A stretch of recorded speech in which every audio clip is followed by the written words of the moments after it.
हम लोग खेलने वाले हैं वापस से एक और बार डीओ वर्सेस स्क्वाड गेम। मेरे साथ है रोमियो। तो देखते हैं इस गेम के अंदर बुया होता है कि नहीं होता। जितने भी लोग नए हो लाइक कर देना। आई होप आप लाइक करोगे, मैंने याद करवाया है। और देखते हैं क्या होता है। एक गेम बहुत ओपी जाने वाला है। अगर आप इस गेम को मिस करोगे तो बहुत ज़्यादा मिस कर दोगे। बहुत सारी चीज़ें एक्स्ट्रा ऑर्डिनरी भाई। स्टार्टिंग में AWM रोमियो ये गेम तो कंफर्म बुया। लिखवा ले मेरे से, ये गेम बुया नहीं होगा तो मैं दूसरी गेम खेलेगा।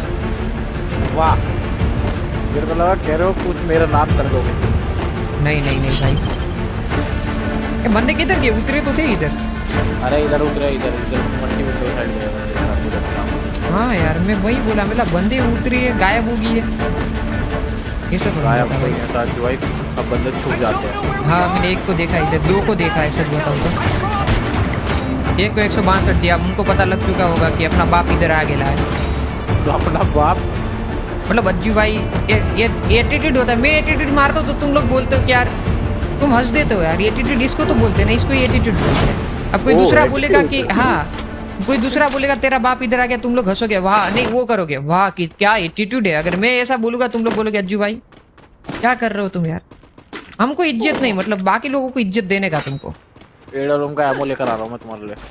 वैसे भी ये कुछ ज्यादा ही हो गया था। किसी को ऐसा नहीं बोलना चाहिए तेरा बाप आ गया इधर, ऐसा नहीं बोलना।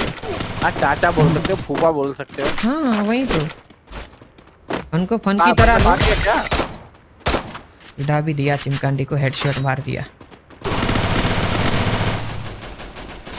बुला अपने भाई को। अरे अरे अरे क्या भाई को बुलाएगा? इधर हालत खराब है मेरा। तेरे को उसकी भाई की पड़ी है भाई। मार दिया चिमकांडी को। अरे नहीं वो फिर गाना नहीं बजता टिकटॉक। टन टन टन टन टन। मेरे को लगता है कभी कभी वो नाचने लगेगा ये गाने पे। फिर स्लो मोशन में आता उसका भाई। आता नहीं है जो है यार वो एपिक होता है भाई। एपिक सीन जो होते हैं ना वो सब होते हैं वो। चलो ओम का गोलियां ले लो। वैसे तो 10 ही है, लेकिन 10 भी बहुत है। मैं SMG नहीं चला था। SMG नहीं, ओम का गोली कह रहा हूँ भाई। हाँ ओम की गोली दे। मतलब कि तुम हमको स्नाइपर एमो दे रहे हो तो उसके लिए शुक्रिया। आज अभी लोग जाएंगे पोचिनो को। क्या रोमियो क्या बोल रहा है? वैस दिलवा देना मेरे को। हाँ इसके अंदर क्या AW में देख तो पेटी किसी ने ओपन नहीं किया। राइट भाई यार सीधा इसके अंदर। चलो नहीं वुड पिकर है, क्या बात कर रहा है? वुड पिकर भी भाई याद है भाई। वुड पैकर पिकर जो भी है इसका नाम, बट मस्त गन है जो भी बोले यार। झूठ का है बोलना। चलो मैं आगे रहूंगा।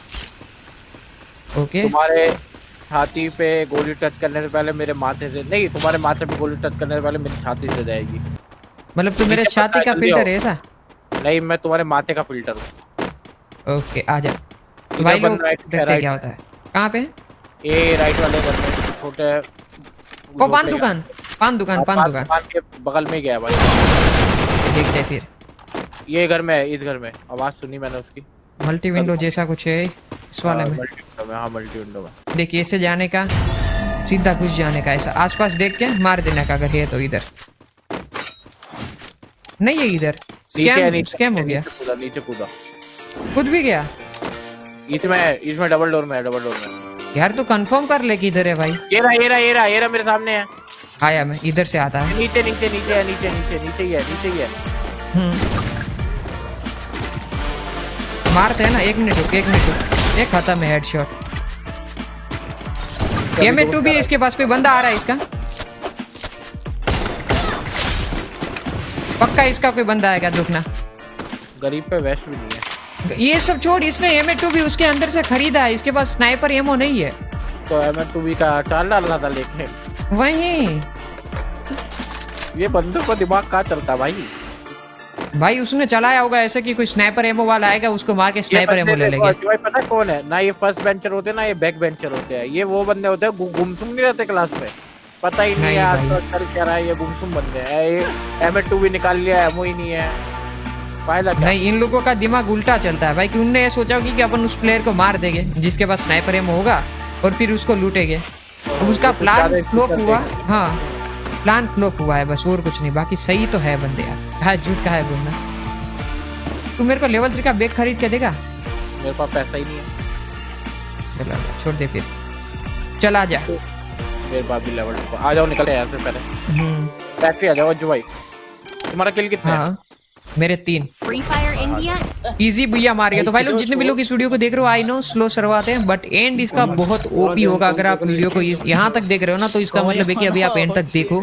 एंडिंग मतलब तुम लोग सोच भी नहीं सकते इतना ओपी होने वाला है, क्योंकि स्टार्टिंग में प्लेयर इतने नहीं मिले, तो जाहिर सी बात है एंड सर्कल में बंदे बहुत सारे हो गए। इतना रोमांचित मैच होने वाला है कि भाई बात ही मत पूछो। और इसी बात पे जिसने भी वीडियो को लाइक नहीं किया, वीडियो को लाइक भी कर देना जिस तरीके से मैं कर रहा हूँ। जैसे आप वीडियो को लाइक मारोगे, नीचे आपको लाल कलर के अंदर सब्सक्राइब बटन दिखेगा, उसे दबाना है। जैसे आप सब्सक्राइब वाले बटन को दबाओगे, पहले वो सामने वाले बंदे को मारोगे, उसके बाद सब्सक्राइब बटन दबाना और बेल वाले आइकन को दबा के ऑल नोटिफिकेशन भी ऑन कर देना। बाकी मैं इन लोगों को संभालता हूँ। आराम से गोली मत चलाना, अभी मत चलाना। अब आजा, अब आजा। 33 बंदे अलाइव हैं जो, समझ रहे हो तुम? नहीं भाई बहुत ज्यादा बंदे हैं 33। ये गया हेड, बहुत इंदर सुन बताओ। 2 डाउन और भी बंदे हो गए इजी। अरे मेरा गेम बंद हो गया, मेरे को कवर दे और उन लोगों को मारना, मेरा गेम बंद हुआ है। जैसे ही गेम स्टार्ट होता है मैं आता हूँ, तू तब तक संभाल ले भाई यार। तेरे ऊपर मैंने भरोसा किया है, तू मेरा भरोसा नहीं तोड़ना। पहले किल क्लियर करवा रहे हो तुम्हारे। हाँ क्लियर, मेरे को किल दिलवा दे बस भाई। तू अच्छा इंसान है, you are a good person Romeo. और क्यों नहीं रहा? मरेगा मरेगा, मार तो सही तब मरेगा ना। भाई लोग भूले बिना यार सब्सक्राइब कर देना इस टाइम पे। जैसे अभी स्क्रीन अभी आपके सामने है, जब गेम स्टार्ट होगा तब तक आप लोग सब्सक्राइब कर सकते हो। स्क्रीन को छोटी करो, भूले बिना कर देना यार ऐसे ही और वीडियो के लिए, ताकि आप ऐसे ही अविश्वसनीय गेम प्ले वीडियो देख सको। हमारा छोड़िए मत मार दे दो। आ गया मैं मेरे को इन लोगों ने धोया क्या? टावर के पास, टावर के पास बंदे हैं, पहले हील कर लो यार प्लीज। वो अच्छा वो टावर के पास बंदे हैं, जो टावर पे क्लॉक टावर का टावर जो है। ओके मैं समझ गया। अरे इसके पास भी AWM है एक दूसरा, सामने भी ओम चला रहा भाई बंदा। कौन ये वाला? मैं देखता हूँ, चल don't worry. Double takedown. Easy रहना, इजी रहना। डाउन है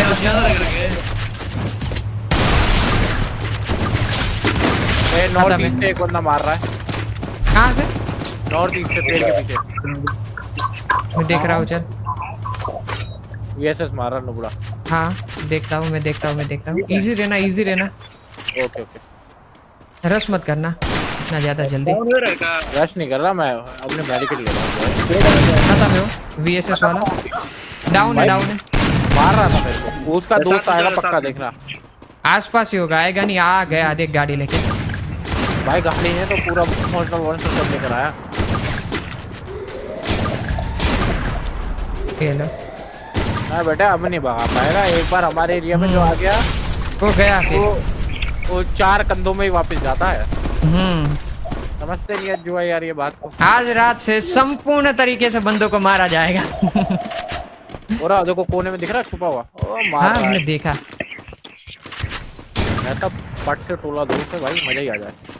भाई रुक जा, अभी देख मैं कैसे मारता हूँ इसको। नहीं भाई अभी तो वो जिंदा है, अभी वो मरेगा, अभी वो मरेगा। मेरे को उसकी चीखें सुनिया। नहीं है जो भाई, नहीं मत मारो, ऐसे कहना चाहिए। खत्म है, आजा। चलो मैंने बोला था बीच वाला गेम या तो फास्ट होगा या तो एंड वाला होगा। मेरे को लगा एंड वाला गेम फास्ट जाएगा, बट बीच में भी एकदम सही वाला ब्रेक होता है गेम यार। बैठे हैं अभी तो मजा आएगा। अभी तो एकदम शुरुआत करिए गाइस।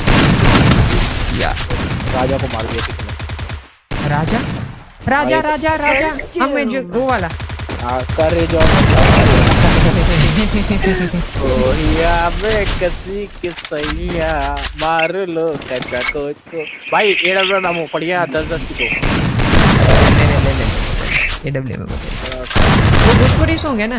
हाँ भोजपुरी मूवी बहुत डेंजर है, जो भी बोले यार। कुछ चीजें समझ में नहीं आती भाई।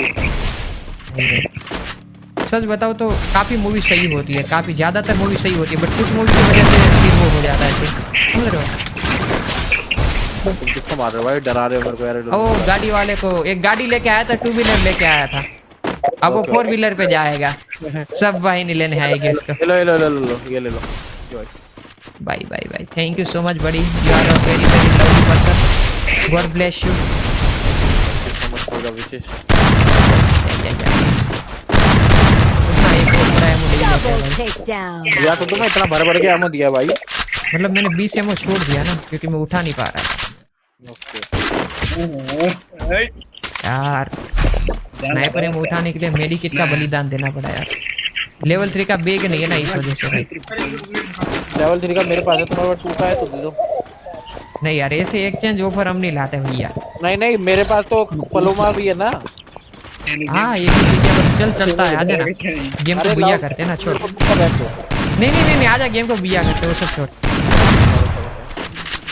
अरे ये पड़ा 3 का बैग, पीछे 3 भैया का बैग पड़ा भाई। कहाँ पे ये पड़ा ना, ये पड़ा। आजा राजा भगवान चाहता था भाई। कहाँ पे है लेवल? ओके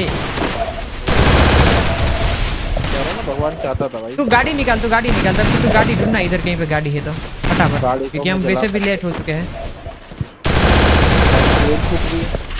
अरे अपन को इस टाइम पे ना बीमा शक्ति होना चाहिए बट अपन अभी इधर ही है इसलिए मैं बोल रहा हूँ गाड़ी मिल जाएगी ना। बाइक है, बाइक हाँ बाइक भी ले ले चलेगा फटाफट। बीमा शक्ति से होके पिच की ओर निकलना है। मेरी केटीएम है ये। हाँ मैं आ रहा हूँ क्योंकि हम ऑलरेडी बहुत ज्यादा लेट हो चुके हैं पता है रोमियो। लेकिन इसमें हम मार पड़े गंदे तरीके से लोगों को। हाँ वो तो है भाई, उसमें कोई शक नहीं। आया मैं जैसे ही बैठूं तू ऐसा गाड़ी भगा कि कोई मतलब रास्ते में उड़ी जाए। या 10 रुपए सवारी हल्की हो या भारी। भाई देख तो आसपास है क्या कोई? लेकिन ये जो बंदा मार रहा है ना, ये मेरे को इसकी महक आ गई है, कहाँ से मार रहा है। भाई साहब देख लियो आसपास तो कोई नहीं है। भाई मैं गाड़ी चलाने वाले को ओनली सामने दिखता है। मेरे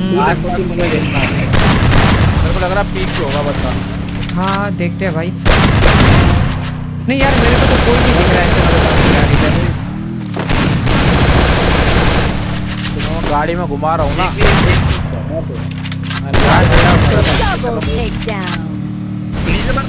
बीमा शक्ति ले बीमा शक्ति पे तो कंफर्म बनते हैं, एक स्कोर तो मिलेगा ही मिलेगा। साइड से ड्रॉप की साइड से ओके। और बीच रास्ते पे चला देना, बीच रास्ते पे चला दे गाड़ी को। भाई ये बंदा कहाँ मार रहा है? इधर घुमा के ले इधर से। बड़ी पुल पे है मैंने देख लिया। तू गाड़ी भी उड़ा सकता है तो उड़ा दे। डाउन है वो डाउन है, फटाफट आ जा। रस उसका वो टीममेट्स आएगा वहां पे, ये उसकी पूरी की पूरी स्क्वाड वहां पे आ जा। लपेटे में लेते हैं भाई अब उसने गलत कर दिया। मैं देख से ना गोली चला के गलत कर दिया उसने। वही अब पता लगेगा डर किसे कहते हैं, मौत किसे कहते हैं। 25 तारीख को पता लगेगा डर किसे कहते हैं, 1 तारीख को पता लगेगा मौत किसे कहते हैं। यार मतलब भागे नहीं निकला, बहुत डेंजर भागा फिर तो। अगर इधर नहीं है तो ऊपर भाग गया वो। और भाग अजय भाई, हमें भी भागना है जोन में। चलो पहले जोन भाग। हाँ ऊपर ही निकलेगा देखना। ऊपर की साइड इधर ही कहीं पे निकलता हुआ भागता हुआ तेरे को दिखाई देगा कंफर्म। और नीचे नहीं है तो अरे अभी आ रहा है चिमकांडी। पता नहीं चलो भाई वो छिप गया था, उसने सोचा कि जोन के अंदर से जाएगा, ऐसे कहीं था। क्रोनो लगा हुआ जो है। क्रोनो अभी लगाता है, किसी मेरा बनता है ना क्रोनो, तुरंत लगा के आया। भाई मस्त गेम हो रहा है, मस्त गेम। भाई लोग इसी बात पे लाइक बनता है यार। क्या बोल रहे हो रोमियो? मैं जोन में हूं। ओके ये भी ना बात। अब देख फिर क्या लगता है कहाँ पे बंदे हो? भाई अब बच्चे वही क्लॉक टावर साइड से आ रहे थे, एक नीचे से या ऊपर से। आजा ना देख लेते हैं भाई। गेम तो अपना है भाई हाँ इजी गेम है। नीचे भी मत सकते हो। हाँ देख लिया। पूरा स्कोर है भाई, पूरा स्कोर है। मैं लपेटे में लेता हूँ, रुक जा। ये गया, एक और गया। पूरे स्कोर को लपेटेंगे, क्या बात करता है। उसको बचाने गया भाई, ब्लू वॉल और क्रोनो लगा दिया। भाई पियरो अपने आप को तो बचा ले चिमकांडी पहले तो।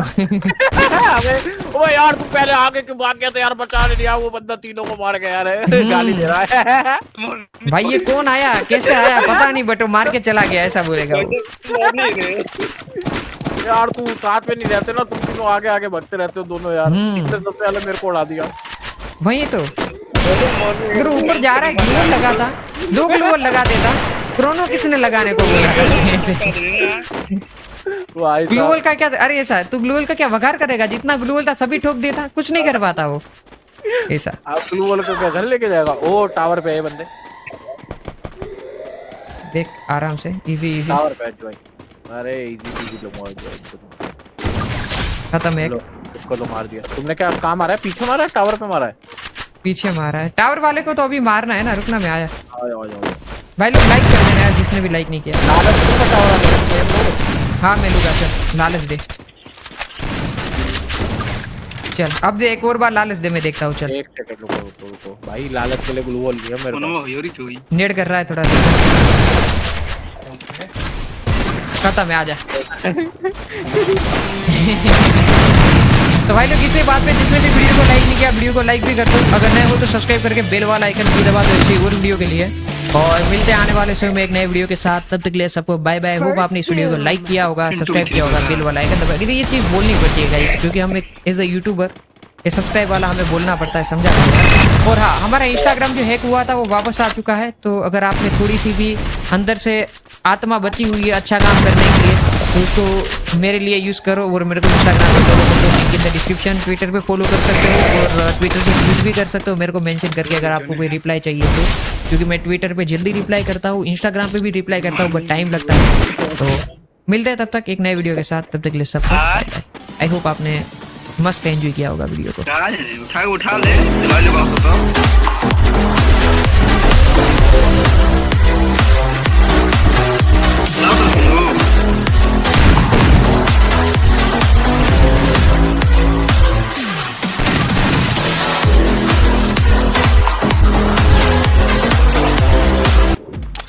जब शौर्य बियर पीते हुए आहान और शनाया के आने वाले बुरे दिनों को इमेजिन कर रहा था, एक बाउंसर जैसी पर्सनालिटी वाला एक आदमी आकर उसके सामने बैठ गया। शौर्य ने एकदम से वो डरावना चेहरा देखा तो वो बियर पीते पीते ही खांसने लगा। यह चेहरा किसी और का नहीं, विक्की भाई का था, जिससे मिलने के लिए शौर्य यहाँ पर आया हुआ था। छोटे छोटे बाल, बड़ी लाल आंखें और बाएं गाल पर एक बड़ा सा निशान। उस निशान को देखकर विक्की भाई से डर सकता था। शौर्य को हंसते हुए देख के विक्की भाई हंसने लगा। उसने हंसते हुए शौर्य से कहा, गिल साहब इधर कैसे आना हुआ? कोई काम था क्या? विक्की भाई की बात सुनकर शौर्य ने चालाकी से हंसते हुए कहा, भाई आप भी ना, ये क्या कह रहे हैं? अगर कोई काम नहीं होगा तो क्या मैं आपसे मिलने नहीं आ सकता?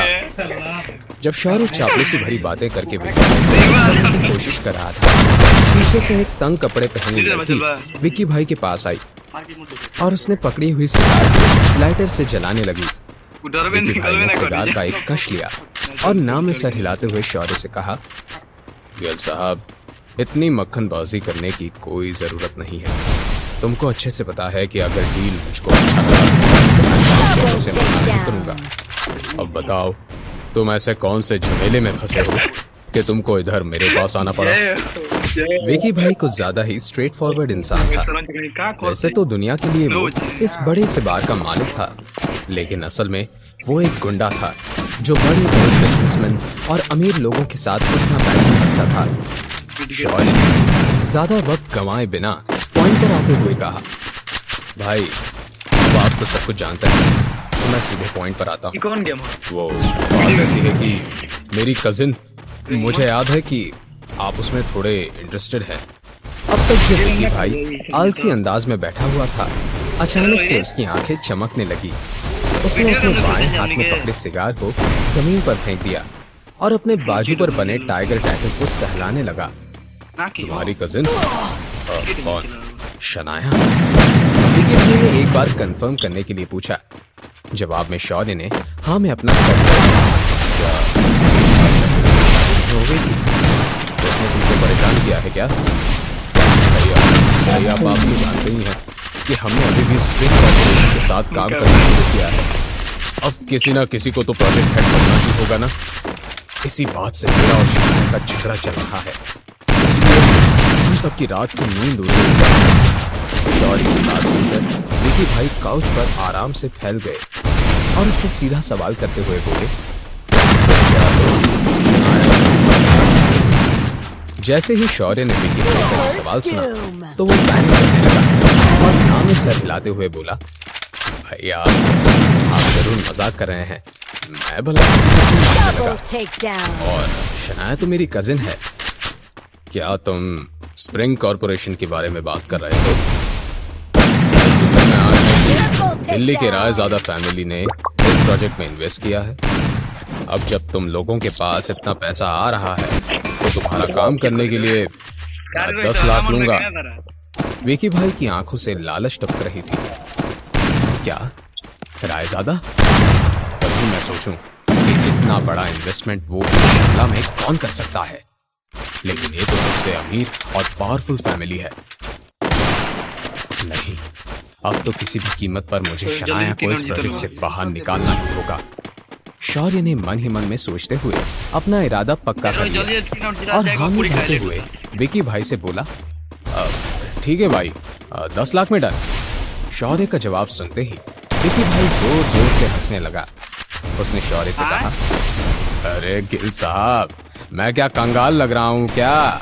मैं तो बस ऐसे ही मजाक कर रहा था। अब बताओ तुम क्या चाहते हो, शनाया से कैसे निपटना है?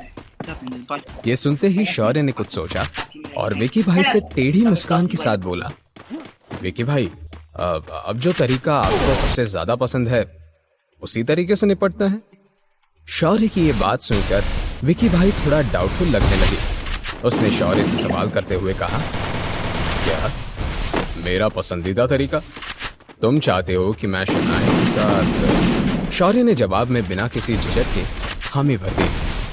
अपने जवाब को एक्सप्लेन करते हुए शौर्य ने कहा, हाँ भाई, अब आपको भी तो शनाया में दिलचस्पी थी, तो क्यों ना हम इस मौके का फायदा उठा लें। मैं बस चाहता हूँ कि हम वीडियो शूट कर लें। उस वीडियो के चलते शनाया का मुंह भी रहेगा और आपकी कई सालों की तमन्ना भी पूरी हो जाएगी। के साथ शौर्य की शैतान नियत झलक दिखाई दे रही थी। ये सुनकर विकी भाई भी बड़े एक्साइटेड फील कर रहे थे, मगर उसने एक बार फिर से शौर्य से सवाल करते हुए कहा, कहीं कोई गड़बड़ तो नहीं होगी? वैसे तो विकी भाई को किसी से डरने का कोई रीजन नहीं था, मगर फिर भी वो किसी मुसीबत में नहीं फंसना चाहता था। भले ही गिल खानदान बहुत पावरफुल नहीं थी, लेकिन उनके बड़े बड़े गवर्नमेंट ऑफिसर्स के साथ उठना बैठना था। गिल फैमिली की बेटी के साथ ऐसी उल्टी सीधी हरकत करने से कहीं विकी मुसीबत में तो नहीं आ जाता। लेकिन शौर्य ने विकी भाई को यकीन दिलाते हुए कहा, विकी भाई, आप टेंशन मत लो, मैं कह रहा हूँ कोई गड़बड़ नहीं होगी। मैंने फ्रांस में से स्पेशल ड्रिंक मंगवाई है, जिसे पीने के बाद कोई और तो दूर की बात है, खुद शनाया भी आपको मना नहीं करेगी।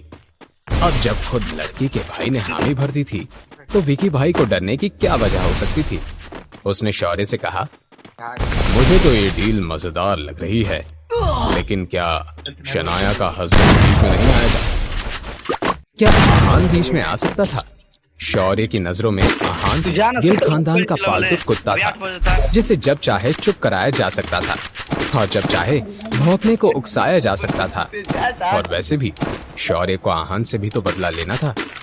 शौर्य ने कुछ सोचा और विकी भाई से कहा, विकी भाई, अब आपके लिए किसी लड़की की हड्डियां तोड़ना कब से मुश्किल काम हो गया। अगर आहान ने बीच में आने की कोशिश की तो उसकी थोड़ी सी खातिरदारी कर देना।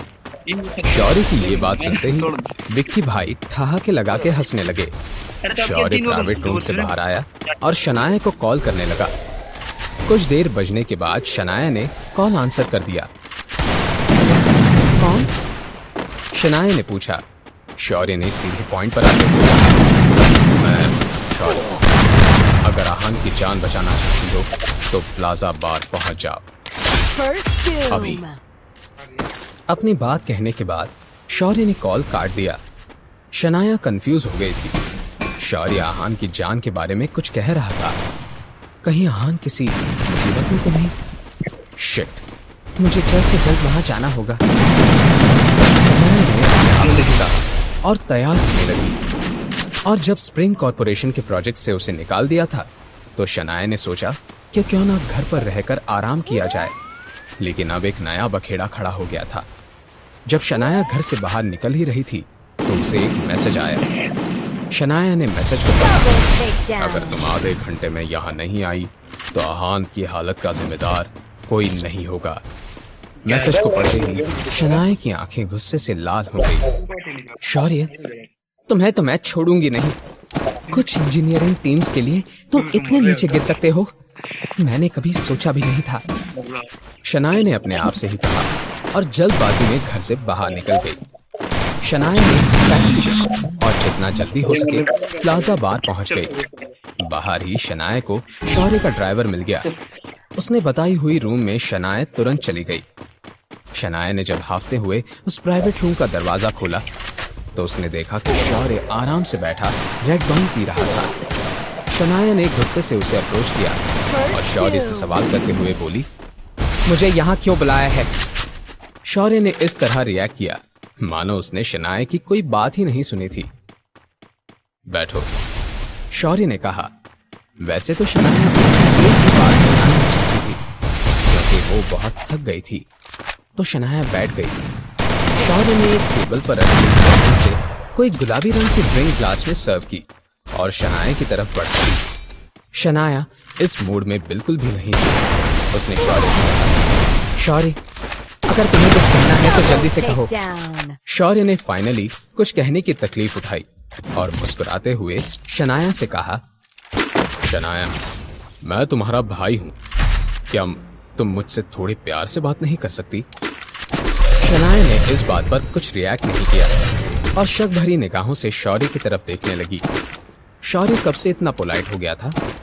शनाया ने अपने बिगड़ैल भाई को इतना नरमी से पेश आते हुए कई सालों में पहली बार देखा था और इसी की वजह से वो डाउटफुल थी।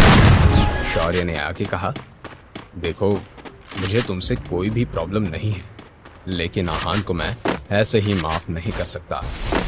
आफ्टर ऑल, उसने मुझे सबके सामने थप्पड़ मारी थी। शनाया ने शौर्य से सीधा सवाल करते हुए कहा, तो तुम मुझसे क्या चाहते हो?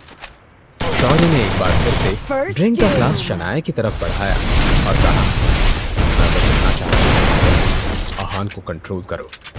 मैं उसका ऐसा बर्ताव सहन नहीं कर सकता और हम पुरानी बातों को भूल जाएं। आफ्टर ऑल, एक फैमिली में ऐसे प्रॉब्लम सोचे नहीं होते। मैं सही कह रहा हूं ना? शनाया को यह ज्यादा मुश्किल बात नहीं लगी और उसने शौर्य के ग्लास से अपना ग्लास टकराकर ड्रिंक का एक घूंट ले लिया और बोली, ठीक है, मैं आहान से कहूंगी कि वो आगे से ऐसा कुछ ना करे, मगर तुम भी उसे इंसल्ट नहीं कर सकते। आज कंपनी के बाहर जो कुछ भी हुआ उसमें तुम्हारी भी गलती थी। शनाया ने अपनी बात खत्म की ही थी कि किसी अनजाने शख्स ने उसके सामने आकर कहा, कैसी लगी मेरी जान? शनाया उस आदमी के चेहरे पर लगा घाव देखकर डर गई, मगर अपनी घबराहट छिपाते हुए पूछा, ये कौन है शौर्य? शनाया को कुछ अजीब सा महसूस हुआ, इसलिए वो उम्मीद के साथ शौर्य की तरफ देखने लगी। मगर शौर्य खड़ा हुआ और टेढ़ी मुस्कान के साथ शनाया की तरफ देखने लगा। उसने शनाया से कहा, शनाया, इसे मैंने तुम्हारे लिए ढूंढा है। उस आहान से कई गुना अच्छा है और हाँ, तुम्हें बहुत सेटिस्फाई भी कर सकता है। शौर्य की बातें समझने की कोशिश करते हुए शनाया ने विकी की तरफ देखा और वो समझ गई कि अब वो शौर्य के चुंगल में बहुत बुरी तरह फंस गई थी। शौर्य, तुम्हारी हिम्मत कैसे हुई? शनाया ने कहा। वो शौर्य का कॉलर पकड़ने जा ही रही थी कि उसका सर चकराने लगा। वो शनाया काउच पर लेट गई। शौर्य, तुम मेरे साथ ऐसा कैसे कर सकते हो? अगर दादाजी को पता चला तो वो तुम्हारी जान ले लेंगे। मुझे यहां से ले चलो शौर्य।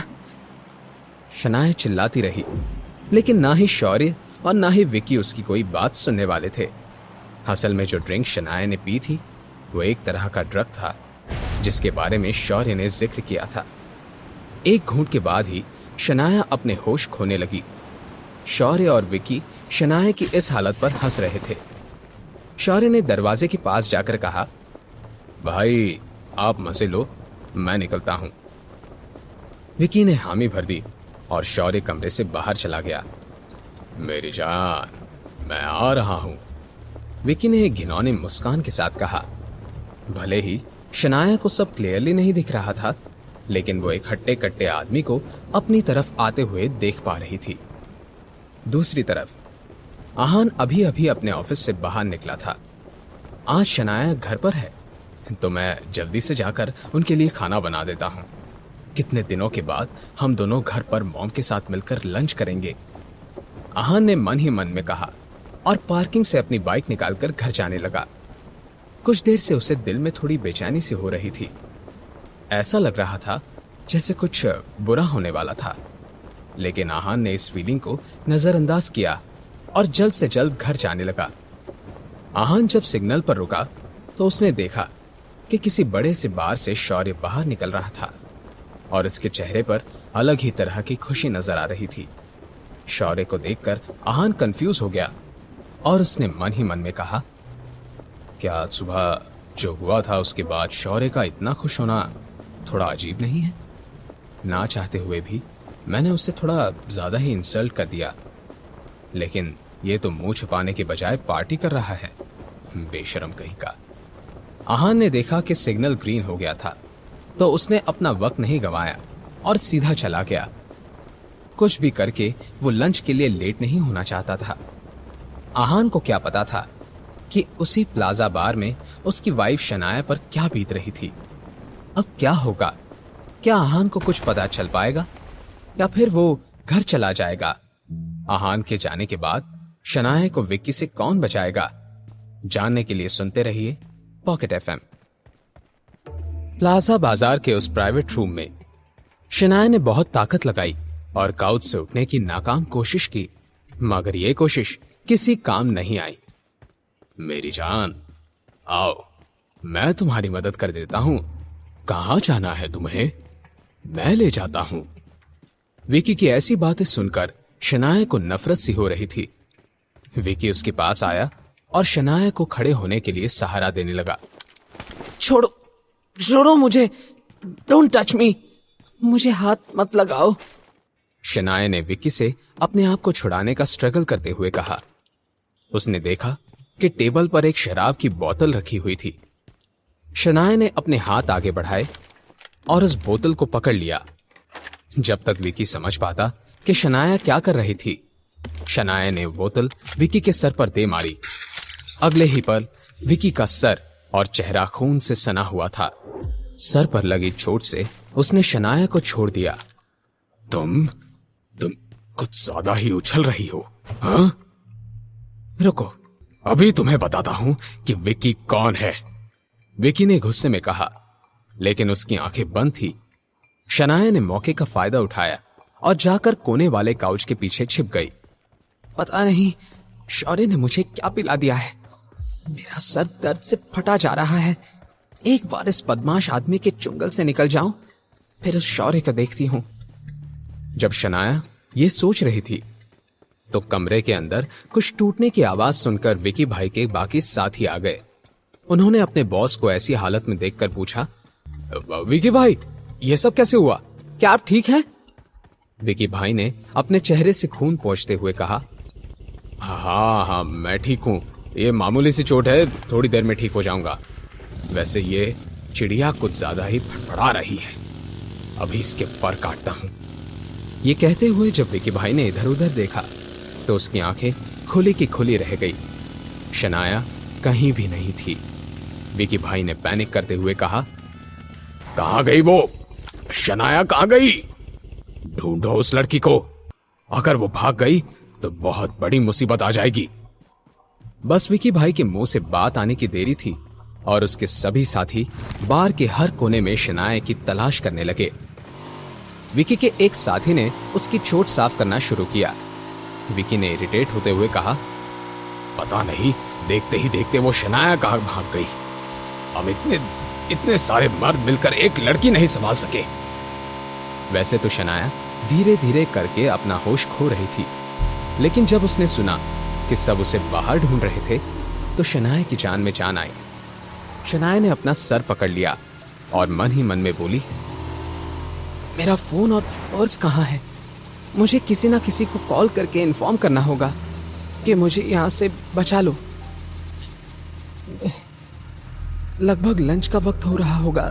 मैं आहान को कॉल करती हूँ, वो जरूर मुझे इस मुसीबत से बाहर निकाल लेगा।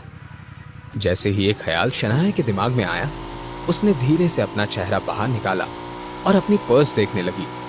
पर्स रूम के बीच वाले टेबल पर थी। शनाया अब परेशान हो गई, लेकिन उसने अपने आप को शांत किया और कुछ सोचने लगी। वो गुंडा और उसके साथी का ध्यान इधर नहीं है और कमरे में अंधेरा भी है। मैं धीरे से जाकर अपना मोबाइल ले लेती हूँ। शनाया जानती थी कि उसने कुछ गलत पी लिया है और अब कभी भी वो अपना होश खो सकती थी। ऐसा होने से पहले शनाया को यहां से बाहर जाना था। वो डरते डरते धीरे से काउच के पीछे से बाहर निकली। शनाया इस वक्त अपने घुटनों के बल चलते हुए आगे जा रही थी। एकदम से विक्की ने उसकी तरफ देखा तो शनाया नीचे झुक गई। अचानक शनाया की धड़कनें तेज हो गई। कुछ पल वैसे ही रुकने के बाद वो फिर से घुटनों पर खड़ी हो गई। विक्की का ध्यान अब उसकी तरफ नहीं था। शनाया आवाज किए बिना रूम के बीचों बीच पहुंची और उसने हल्के से अपना मोबाइल उठा लिया। फाइनली शनाया की जान में जान आ गई। जैसे ही वो वापस जाने के लिए मुड़ी, किसी ने शनाया के बालों को पकड़कर उसे जमीन पर गिरा दिया। शनाया का फोन उसके हाथ से गिर गया और वो दर्द से कराहने लगी। आह! छोड़ो मुझे! शनाया ने दर्द भरी चीख के साथ कहा, लेकिन विकी कहां उसे छोड़ने वाला था। तेरी वजह से मेरा इतना खून बहा है, तुझे ऐसे कैसे जाने दूं? विकी भाई ने बेरहमी से कहा। थोड़ी ही देर में विकी भाई और उसके सभी साथी शनाया को घेर कर खड़े थे। विकी भाई, इस लड़की को अच्छा सबक सिखाना पड़ेगा ताकि जिंदगी भर आपको याद रखे, विकी के किसी साथी ने कहा। विकी ने भी इस बात पर हामी भर दी। वो शनाया को किक करने ही वाला था कि उस प्राइवेट रूम का दरवाजा जोर से खुल गया। भाई बचाओ! विकी के एक साथी ने भागकर अंदर आते हुए कहा। विकी और बाकी सब हैरान रह गए। उस आदमी से सवाल करते हुए विकी ने कहा, क्या हुआ है? मगर इससे पहले कि वो इस सवाल का जवाब दे पाता, दरवाजे के बाहर एक 6 फीट लंबा लड़का खड़ा था। उस लड़के की नजरें तेजी से किसी को ढूंढ रही थी। पूरी रूम में नजर फेरने के बाद आखिरकार उसकी नजर जाकर जमीन पर बेबस पड़ी शनाया पर पड़ी और उस लड़के की जान में जान आई। शनाया बेहोश होने की कगार पर थी कि तभी उसने एक आखिरी उम्मीद से अपना हाथ बढ़ाते हुए ही नाम लिया, आहान। आहान सुनकर विकी की आंखें पैनी हो गई। क्या ये लड़का शनाया का पति है? शौर्य तो कह रहा था कि इस लड़के से डरने की कोई जरूरत नहीं है। अभी इसे बताता हूं कि मेरे बार में घुसने का क्या अंजाम होता है, विकी ने मन ही मन में कहा और अगले पल उसने अपने साथियों को आहान पर हमला करने का इशारा किया। लेकिन ये क्या, अगले 5 मिनट के अंदर अंदर विकी के सारे साथी जमीन पर गिरकर बदन का कोई ना कोई हिस्सा पकड़कर दर्द से चिल्ला रहे थे। ये नजारा देखकर विकी की हालत देखने लायक हो गई थी।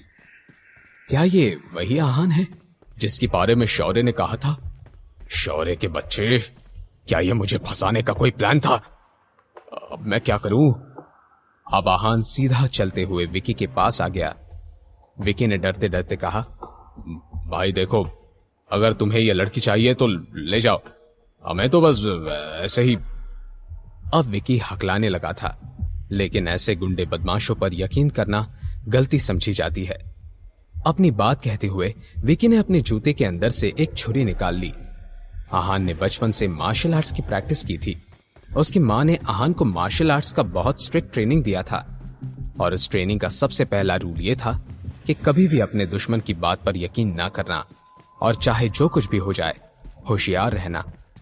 आहान ने विकी की इस हरकत को नोटिस कर दिया था।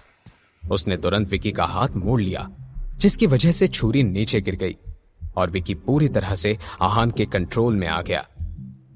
मेरी बीवी को हाथ लगाने की तुम्हारी हिम्मत कैसे हुई? आहान ने गुस्से से पूछा।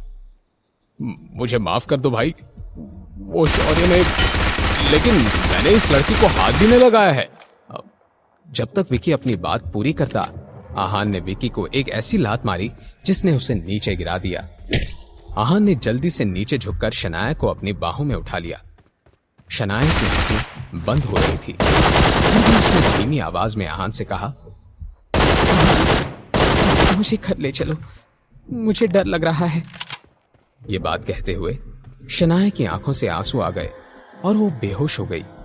अपनी बीवी को ऐसी हालत में देखकर आहान के दिल में नरमी छा गई। उसे अपने सीने में दर्द सा महसूस हुआ। शनाया आहान की कमजोरी थी, कोई उसे तकलीफ पहुंचाए ये ठीक था, मगर कोई शनाया को हाथ भी लगाता तो आहान का गुस्सा कुछ देर पहले आहान लंच के लिए घर ही जा रहा था, मगर तभी उसका कॉल मिसेस यामिनी ने की थी और उन्होंने आहान को बताया कि शनाया शौर्य की कॉल करने के बाद बाहर चली गई थी। एकदम से आहान की आंखों के सामने शौर्य की वो मुस्कान आ गई और सब कुछ आहान की समझ में आ गया। और बाद में जो हुआ, इस प्राइवेट रूम को देखकर उस बात का अंदाजा लगाया जा सकता था। शनाया, मुझे माफ कर दीजिए, मैं सही वक्त पर नहीं आ पाया और आपकी ये हालत हो गई, लेकिन अब मैं सब ठीक कर दूंगा। आहान ने मन ही मन में कहा और आंखों में गुस्से से जलती हुई आग को लेकर विक्की की तरफ देखा।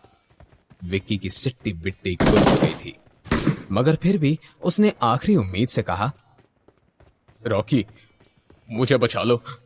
मगर विक्की कहां जानता था कि जिस रॉकी नाम के वो एक्सपर्ट बॉक्सर को बुला रहा था, आहान से पहले ही वो हार चुका था। रॉकी अपने प्राइवेट रूम के अंदर आ गया। बजाय कि वो अपना बॉस विक्की भाई से कुछ कहता, उसने आहान की तरफ देखकर सवाल किया, सर, आप क्या चाहते हैं? ये मैटर सॉर्ट करने के लिए हमें क्या करना होगा? रॉकी एक बहुत ही होशियार बॉक्सर के साथ ही समझदार इंसान भी था। आहान की फाइटिंग स्किल्स को देखने के बाद वो जानता था कि हार मान लेना ही समझदारी का काम था। आहान ने भी पॉइंट पर आते हुए कहा, इस आदमी ने मेरी बीवी को गंदे हाथों से छूने की कोशिश की है। रॉकी समझ गया कि आहान क्या चाहता था। उसने आहान से पूछा, राइट हैंड या लेफ्ट हैंड सर? आहान ने कुछ सोचा और बोला, राइट हैंड, जहां पर वो टाइगर टैटू बना है वही हाथ। आहान की बातें सुनते ही रॉकी ने खुद से ही विक्की का दाहिना हाथ मोड़ दिया कि हड्डियां टूटने की आवाज सुनाई दी। विक्की जोर से चीखा और दर्द से रोने लगा। आहान वहां ज्यादा देर तक नहीं रुका और शनाया को अपनी बाहों में पकड़कर वहां से ले गया। उन दोनों के वहां से जाने के बाद विक्की ने रॉकी से पूछा, उस लड़के से लड़ाई करने के बजाय तुमने मेरा ही हाथ तोड़ दिया, ऐसा क्यों? क्या मैं इस बुज़दिली के लिए तुम्हें पैसा देता हूं? विक्की भाई का गुस्सा होना जायज था, लेकिन जब उसने रॉकी की बात सुनी तो वो हैरान रह गया। भाई, अगर मैंने आपका हाथ खुद नहीं तोड़ा होता तो वो आहान हम दोनों का गला दबाकर चला जाता। अपनी जान बचाना जरूरी था या अपना हाथ? यह सुनकर विक्की की बोलती बंद हो गई। कुछ देर के बाद आहान और शनाया के घर में शनाया बेड पर लेटी हुई थी। आहान परेशान होकर शनाया की बंद आंखों की तरफ देख रहा था। 2 घंटे हो गए थे, मगर अब तक शनाया को होश नहीं आया था। आहान ने घर वापस आते ही विक्रम रायजादा को कहकर डॉक्टर को बुला लिया था। विक्रम ने आहान से कहा कि कुछ देर के बाद शनाया को होश आ जाएगा, लेकिन अब तक शनाया के चेहरे में कोई बदलाव नहीं आया था। विक्रम, आप घर लौट जाइए, आपको काम होंगे, आहान ने विक्रम से कहा। विक्रम रायजादा ने भी मना नहीं किया और जाते हुए आहान से कहा, यंग मास्टर, अगर आपको किसी भी चीज की जरूरत हो तो मुझे कॉल कर दीजिएगा। मिसेस यामिनी गिल अपने पति शेखर गिल का ख्याल रखने के लिए आज रात हॉस्पिटल में ही रहने वाली थी, इसीलिए आज घर में बस आहान और शनाया ही रह गए। आहान ने परेशान होकर शनाया का हाथ पकड़ लिया और उससे कहा, I'm sorry, मैं आपका ख्याल नहीं रख पाया और आपको इतनी बड़ी मुसीबत का सामना करना पड़ा। पता नहीं अगर मैं सही वक्त पर नहीं पहुंचता तो क्या हो जाता। शौर्य को मैंने आपका भाई समझकर नजरअंदाज किया, लेकिन अब उसकी हिम्मत बढ़ती जा रही है। अब एक बार ठीक हो जाए तो मैं इस शौर्य को भी देख लूंगा, आहान ने शनाया से कहा। शनाया की शांत पलकें हिलने लगी और शनाया को होश आ गया। आहान ने उम्मीद से शनाया की तरफ देखा और उससे मुस्कुरा के सवाल करते हुए कहा, आप जाग गई? अब आपको कैसा लग रहा है? क्या आप ठीक हैं? शनाया ने कुछ नहीं कहा और बस हाँ में सर हिला दिया। वो आहान को घूरने लगी। आहान ने कुछ सोचा और शनाया से कहा, क्या आप उठकर बैठना चाहती हैं? मैं आपकी मदद कर देता हूं। आहान की बात सुनकर शनाया ने सहारे के लिए उसका हाथ पकड़ लिया और उठकर बैठ गई। आहान ने शनाया के पीछे तकिया लगाया, मगर जब वो वापस सही से खड़ा होना चाहता था, शनाया ने उसे गले लगा लिया। आहान शनाया की इस हरकत से दंग रह गया। उसने शनाया से सवाल करते हुए कहा, शनाया, क्या हुआ है?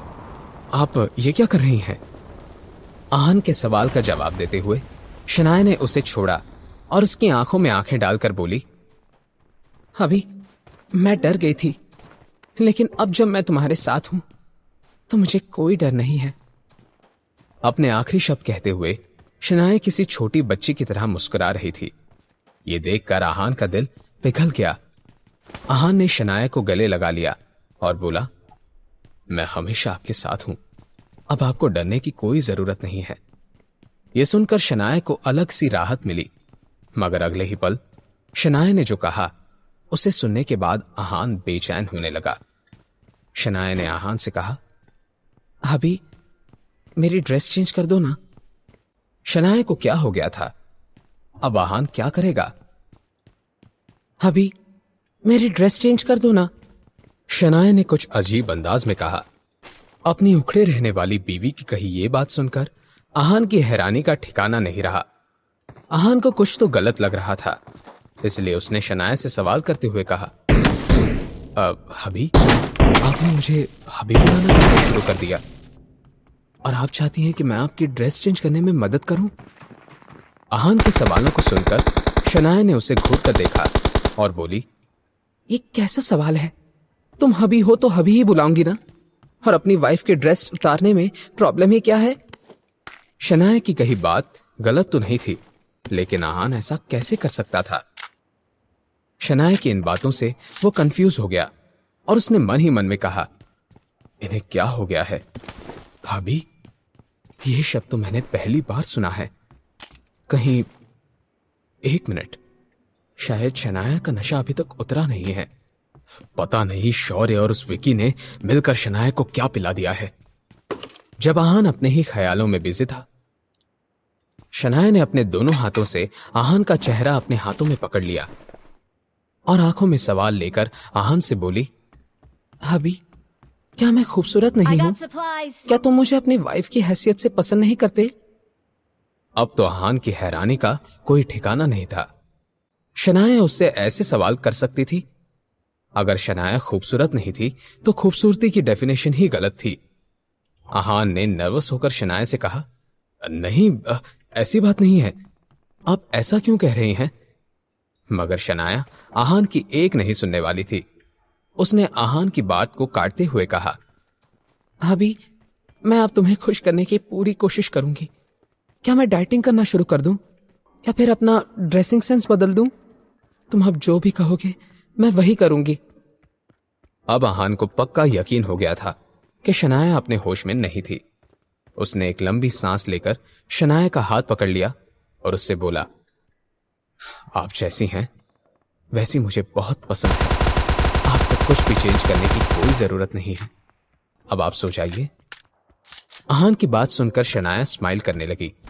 उसने आहान की बात मान ली और लेट गई। आहान ने उसे ब्लैंकेट ओढ़ा दिया। तभी शनाया ने उससे कहा, भाभी, तुम भी मेरे साथ सो जाओ ना।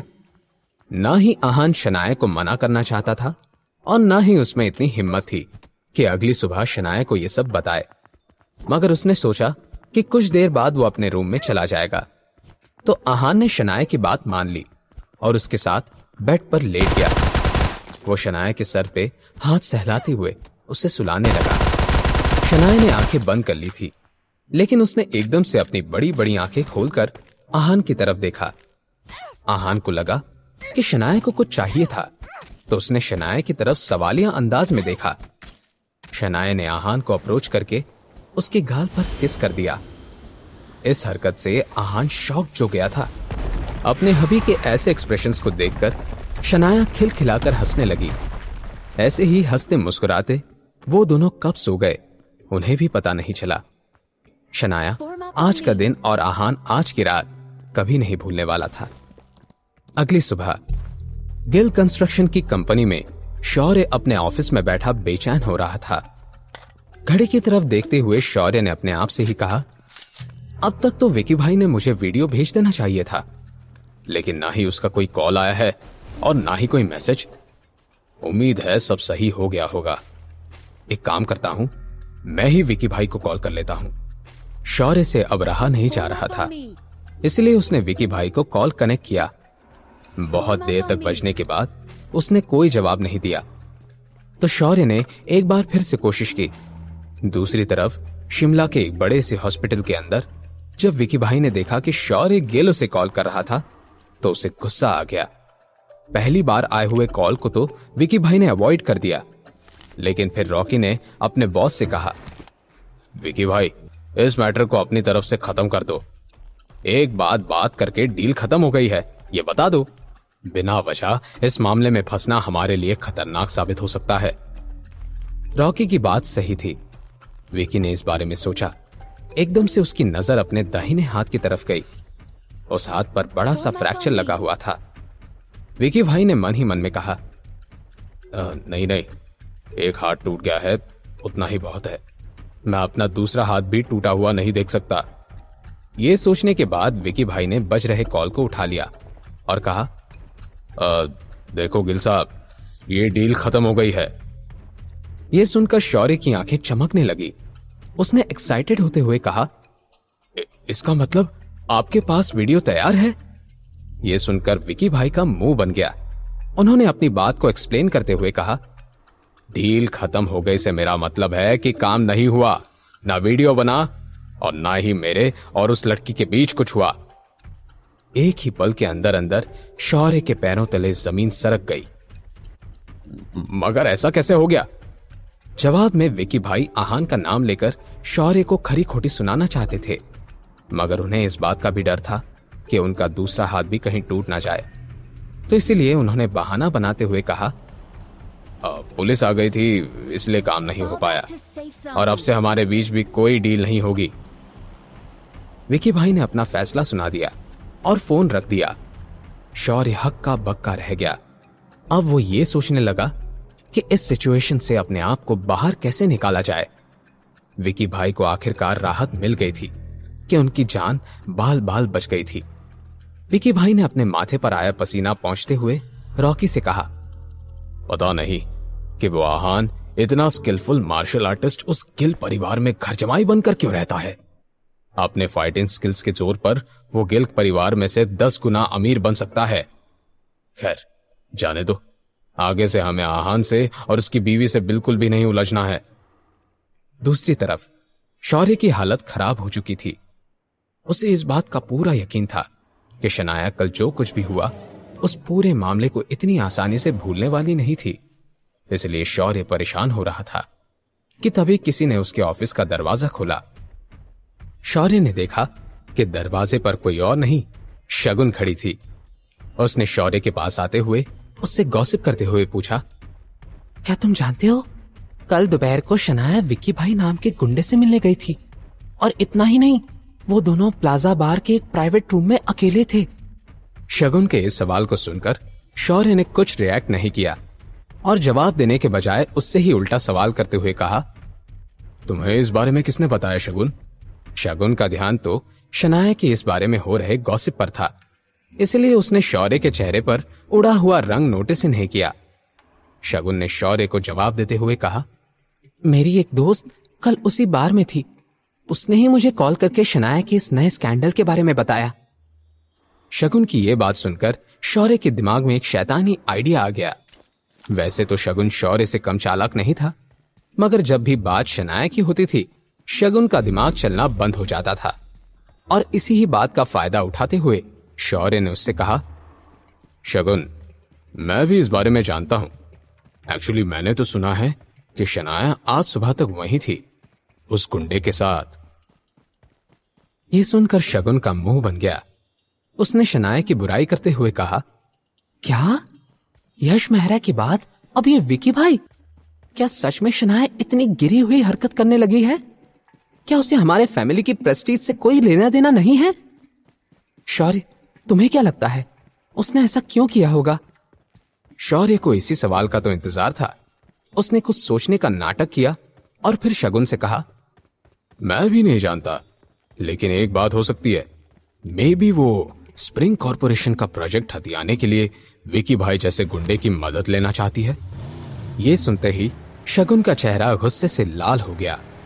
उसने शौर्य की तरफ देखते हुए कहा, शौर्य, अब हमें दादाजी को इस बारे में बता देना चाहिए। इससे पहले कि देर हो जाए, हमें दादाजी को मनाना ही होगा।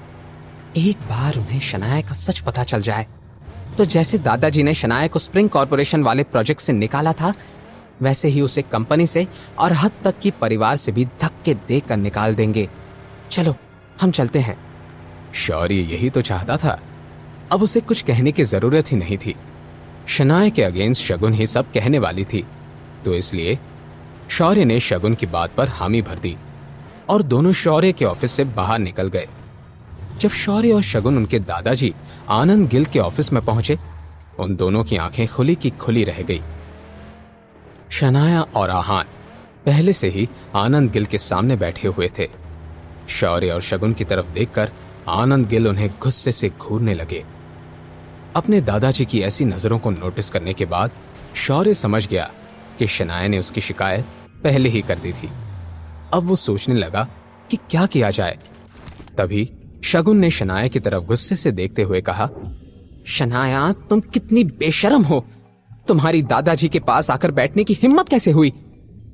अब शौर्य ने सोचा कि उसे कहने की कोई जरूरत नहीं है। शनाया ने जब बात सुनी, उसे शक हुआ कि कुछ तो गलत था, लेकिन उसने इस बात को नजरअंदाज करते हुए शगुन से पूछा, ये तुम कह रही हो? मगर आहान शौर्य को देखकर ही समझ गया था कि कुछ तो गड़बड़ थी। शौर्य इतना चालाक तो है कि कुछ नहीं करेगा। जरूर उसने शगुन को अपनी तरफ से ले लिया होगा। आहान ने मन ही मन में कहा और खामोशी से सबकी ओर देखने लगा।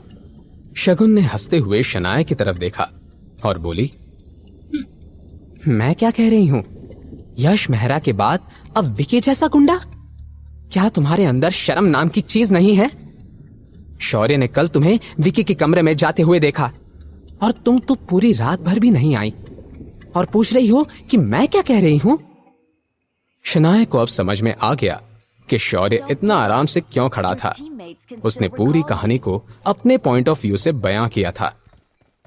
शनाया ने चिल्लाते हुए शौर्य से कहा, शौर्य, तुम? शौर्य ने अनजान बनते हुए शनाया से कहा, क्या मैंने झूठ कहा है? क्या तुम विकी के प्राइवेट रूम में अंदर नहीं गई थी? तुम अच्छे से जानती हो कि तुमने क्या किया है। शौर्य की बात पर शनाया कुछ कह पाती, इससे शगुन ने कहा, शनाया, तुम हर किसी को बेवकूफ बनाना बंद कर दो। यश मेहरा तक तो ठीक था, लेकिन विकी एक गुंडा? क्या तुम भूल गई हो कि तुम्हारे नाम के पीछे गिल फैमिली का नाम लगता है? एटलीस्ट उसकी ही कदर कर लो। तुम हर दूसरे आदमी के साथ अपना मुंह काला कर रही हो। इससे पहले कि शगुन अपनी बात पूरी कर पाती, आहान ने उसे बीच में टोकते हुए कहा, अपनी जबान को लगाम लगाओ शगुन। जिस गुस्से और ऑर्डर के साथ आहान ने अपनी बात कही थी, शगुन का मुंह बंद हो गया। पहले तो शगुन डर गई, मगर फिर उसने अपने दादाजी की तरफ देखकर कहा, दादाजी देखिए, अब तो इस निकम्मे घर जमाई की हिम्मत भी दिन ब दिन बढ़ने लगी है। कल इसने सबके सामने शौर्य पर हाथ उठाया और आज ये मुझे चुप कर रहा है। आहान के बारे में तो आनंद गिल ने भी सुन रखा था। आहान ने कहा था कि वो आनंद गिल से बिल्कुल भी नहीं डरता था। इस बात से शनाया के दादाजी को बहुत गुस्सा आया था। इस पॉइंट पर उनका चेहरा काला पड़ गया था। वो आज या कल इस नाकारे घर जमाई को अच्छा सबक सिखाने वाले थे, मगर इस वक्त सबसे जरूरी बात यह थी कि उन्हें अपने पोतों के बीच ये झगड़ा सॉल्व करना था। इसलिए उन्होंने सभी की तरफ देखते हुए जोर से कहा, बस बहुत हो गया। अपनी बात कहते हुए आनंद गिल ने सामने रखे टेबल पर जोर से हाथ मारा। उनके बात सुनकर सब शांत हो गए। आहान के बारे में बाद में बात करते हैं। जरूरी बात यह है कि तुम दोनों में से झूठ कौन बोल रहा है। आनंद गिल ने अपना फैसला सुनाते हुए कहा।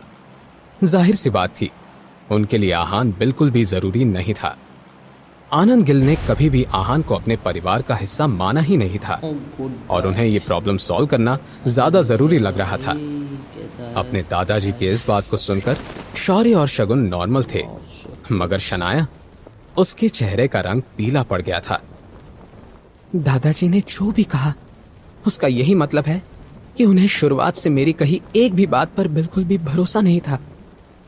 शनाया ने मन ही मन में कहा। इस बात से शनाया कितनी अपसेट हो गई थी, इस बात का अंदाजा लगाना आहान के लिए कोई मुश्किल काम नहीं था। उसे अपने बीवी के लिए बहुत बुरा लग रहा था। जब शनाया अपनी ही सोच में खोई हुई थी, आनंद गिल ने उसकी तरफ देखा और सवाल करते हुए कहा। शनाया, तुमने कहा कि शौर्य ने तुम्हें बार में जाने के लिए ब्लैकमेल किया था और धोखे से तुम्हें वहां बुलाया था। क्या तुम्हारे पास इस बात का कोई सबूत है? ऐसा सबूत जो साबित कर सके कि शौर्य ने ही तुम्हें विकी नाम के गुंडे के पास जाने के लिए मजबूर किया था। क्या होगा शनाया का जवाब? क्या शनाया अपनी बेगुनाही साबित कर पाएगी या फिर शौर्य इस लड़ाई में जीत जाएगा? इस सिचुएशन में आहान का क्या रिएक्शन होगा? जानने के लिए सुनते रहिए पॉकेट एफएम। क्या तुम्हारे पास कोई ऐसा सबूत है जो साबित कर सके कि शौर्य ने ही तुम्हें विकी नाम के गुंडे के पास जाने के लिए मजबूर किया था? आनंद गिल ने शनाया से सवाल करते हुए कहा। अपने दादाजी का यह सवाल सुनकर शौर्य और उसकी बहन शगुन ने एक दूसरे की तरफ कामयाबी की उम्मीद के साथ देखा। उन दोनों को यकीन था कि शनाया के पास कोई भी सबूत नहीं था, मगर जब शनाया ने अपना जवाब दिया, उन दोनों की आंखें खुली की खुली रह गई। शनाया ने अपने दादाजी की तरफ देखकर हाँ में सर हिलाते हुए कहा। हाँ दादाजी, मेरे पास सबूत है। शौर्य ने मुझे भी कॉल किया था और मैसेज भी। उस मैसेज में साफ साफ लिखा था कि अगर मैं सही वक्त पर बार में नहीं पहुंची तो आहान को कुछ भी हो सकता है। जब आनंद गिल ने वो मैसेज पढ़ा तो वो शौर्य को घूरने लगे। उन्होंने अपने लाडले पोते से कहा। शौर्य, अब तुम क्या कहोगे? शौर्य ने अपना नाम सुनने के बाद भोला बनने का दिखावा किया और उसने शनाया के मोबाइल स्क्रीन की तरफ देखकर कहा। दादाजी, जरूर शनाया को कोई गलतफहमी हुई है। शनाया को ये मैसेज जिस नंबर से आया है वो मेरा नहीं है और ना ही मैंने ये कॉल किया है। ये सुनकर शनाया हैरान रह गई। उसने शौर्य के हाथ में अपना मोबाइल छीना और देखने लगी, मगर शौर्य की बात तो सच थी। आहान ने शनाया की तरफ देखते हुए मन ही मन में कहा। वैसे शनाया सच कह रही है और शौर्य ही गलत है। ये प्रूव करना मेरे लिए इतना मुश्किल नहीं है, लेकिन मैं चाहता हूं कि शनाया को इस हादसे से सबक मिले, ताकि अगली बार जब कोई शनाया को फ्रेम करने की कोशिश करे तो वो इतनी आसानी से किसी के चंगुल में ना फंस जाए। और वैसे भी जो लोग शनाया को बेगुनाही का सबूत मांग रहे हैं, उन्हें शनाया पर यकीन ही नहीं था। आहान ने बहुत ही खामोशी से इस सिचुएशन को फेस किया, मगर शनाया, वो अपनी ही बेवकूफी पर पछता रही थी। इस पॉइंट पर आनंद गिल ने शनाया से कहा। इसका मतलब शनाया के पास ऐसा कोई सबूत नहीं है जो ये साबित कर सके कि शौर्य ने कुछ गलत किया है। इस बात को सुनते ही शौर्य और शगुन की आंखें चमकने लगी, मगर शनाया की आंखें नम हो गई। उसने अपने दादाजी की तरफ देखते हुए कहा। दादाजी, क्या आपको लगता है कि मैं एक औरत होकर इतनी सीरियस बात के लिए आपसे झूठ कहूंगी? शनाया इस वक्त अपने आप को बेगुनाह साबित करने के लिए यकीन की भीख मांग रही थी। आनंद गिल अपनी पोती की तरफ इमोशनल होकर देख रहे थे कि तभी शगुन ने कहा। यश मेहरा के साथ सोते वक्त क्या तुम्हें औरत की सबसे बड़ी कमजोरी याद नहीं आई? तब तो तुम्हारी अय्याशी उछल रही थी और अब अपने मतलब के लिए दादाजी से सिंपैथी लेना चाहती हो। शगुन की बात सुनकर आनंद गिल गुस्सा हो गए। उन्होंने शनाया से नजरें फेर ली। जाहिर सी बात थी, आनंद गिल को लगा कि एक औरत के लिए उसकी इज्जत जरूरी होती है, मगर शनाया उन अबला औरतों में से नहीं थी। आनंद गिल के एक्सप्रेशंस ये बात साफ कर रहे थे कि अब उन्हें शनाया पर बिल्कुल यकीन नहीं था और शनाया भी अब अपने आप की तरफदारी में कुछ नहीं कह रही थी। इसी बात का फायदा लेते हुए शौर्य ने अपनी आखिरी वार करने का फैसला किया। शौर्य ने गुस्सा होने का नाटक करते हुए कहा, शनाया, मैंने तुम्हें अपनी सगी बहन से भी ज्यादा माना था, लेकिन तुम मुझ पर झूठे इल्जाम लगा रही हो। क्यों? एक प्रोजेक्ट के लिए? अगर तुम मुझसे कहती तो खुशी खुशी ये प्रोजेक्ट मैं तुम्हें दे देता, लेकिन तुमने मुझे पराया ही कर दिया। ये सब शायद इस आहान की वजह से हो रहा है। मुझे लगता है कि तुम्हें हमारे खिलाफ ये भड़का रहा है। जैसे ही बात उस पर आई, आहान शौर्य को घूर कर देखने लगा, मगर अपने दादाजी का सपोर्ट होने के बाद शौर्य किसी से नहीं डरने वाला था। उसने अपने बात को आगे बढ़ाते हुए कहा, शनाया, एक बात बताओ, हमारे खिलाफ भड़काने तक तो ठीक है, क्या आहान जानता है कि तुम बाहर क्या क्या करती हो? जानता ही होगा। एक मिनट, क्या सब पता होने के बावजूद भी आहान को कोई ऐतराज नहीं है? शौर्य के इस सवाल से जो शनाया अब तक रो रही थी, एकदम से गुस्सा होने लगी। शौर्य फिर भी नहीं रुका। आहान, तुम जानकर अपनी बीवी को किसी और के साथ? छी, मुझे तो कहने में भी शर्म आ रही है। कहीं ऐसा तो नहीं कि तुम खुद ही शनाया को दूसरे मर्दों के पास भेजते हो? शौर्य सवालों के बहाने से दादाजी के दिमाग में बातें घुसा रहा था। शौर्य की आखिरी बात सुनने के बाद शगुन भी दंग रह गई और बीच में बोल पड़ी, आहान, तुम कितने घटिया इंसान हो। क्या तुम्हें अपने आप को एक आदमी कहते हुए शर्म नहीं आती? आहान को यह सब सुनकर भी गुस्सा नहीं आ रहा था। असल में वो तो दिल ही दिल में शौर्य की इतनी चालाकी से हैरान रह गया था। आहान ने मन ही मन में कहा, वाह, शौर्य को तो मानना पड़ेगा। अगर मैं खुद आहान नहीं होता और शनाया को इतने करीब से नहीं जानता, तो शायद इस शौर्य की बातें सुनकर मुझे भी यकीन हो जाता कि मैं ही अपनी बीवी की इज्जत उछालता हूं। जहां एक तरफ आहान इस सब को बहुत ही लाइटली ले रहा था, अब शनाया का सब्र अंजाम दे गया था। वो एक एक कर अपने ही रिश्तेदारों के असली और घिनौने चेहरे देख रही थी। शनाया को अंदर से ऐसा लगा मानो वो पूरी तरह से हिल गई थी, मगर तभी उसे अपने कंधे पर एक छुअन महसूस हुई। ये छुअन शनाया को अपनेपन की गर्माहट दे रही थी। शनाया ने देखा कि ये हाथ आहान का था। आहान उसे आंखों ही आंखों में सब कुछ ठीक होने के एश्योरेंस दे रहा था। आहान के चेहरे पर एक हल्की सी मुस्कान थी, जिसे देखकर शनाया को राहत से मिल गई। लेकिन अगले ही पल जब शनाया ने आहान की आंखों को देखा, तो वो खामोशी से रोने लगी। शनाया ने मन ही मन में कहा, आहान को इस सब में कितना कुछ सुनना पड़ रहा है, मगर मैं अपने सपोर्ट में ना उसके सपोर्ट में कुछ कर पा रही हूं। मैं बहुत लकी हूं कि मेरे पास आहान है। पता नहीं कि अगर उसने मेरा इतना साथ नहीं दिया होता तो मेरा क्या होता। मेरे पास ऐसा कोई है जिस पर मैं डिपेंड कर सकती हूं। अपनी बीवी को रोते हुए देखकर आहान ने हल्के से उसके कंधे पर थपथपा दिया। शनाया को बेहतर फील करवाने के लिए वो सब ठीक कर सकता था, लेकिन आहान शनाया को कमजोर नहीं रहने देना चाहता था। शनाया के साथ जो भी हो रहा था, उसके बाद वो स्ट्रांग और बेहतर होने वाली थी। इसीलिए आहान ने कुछ भी नहीं किया।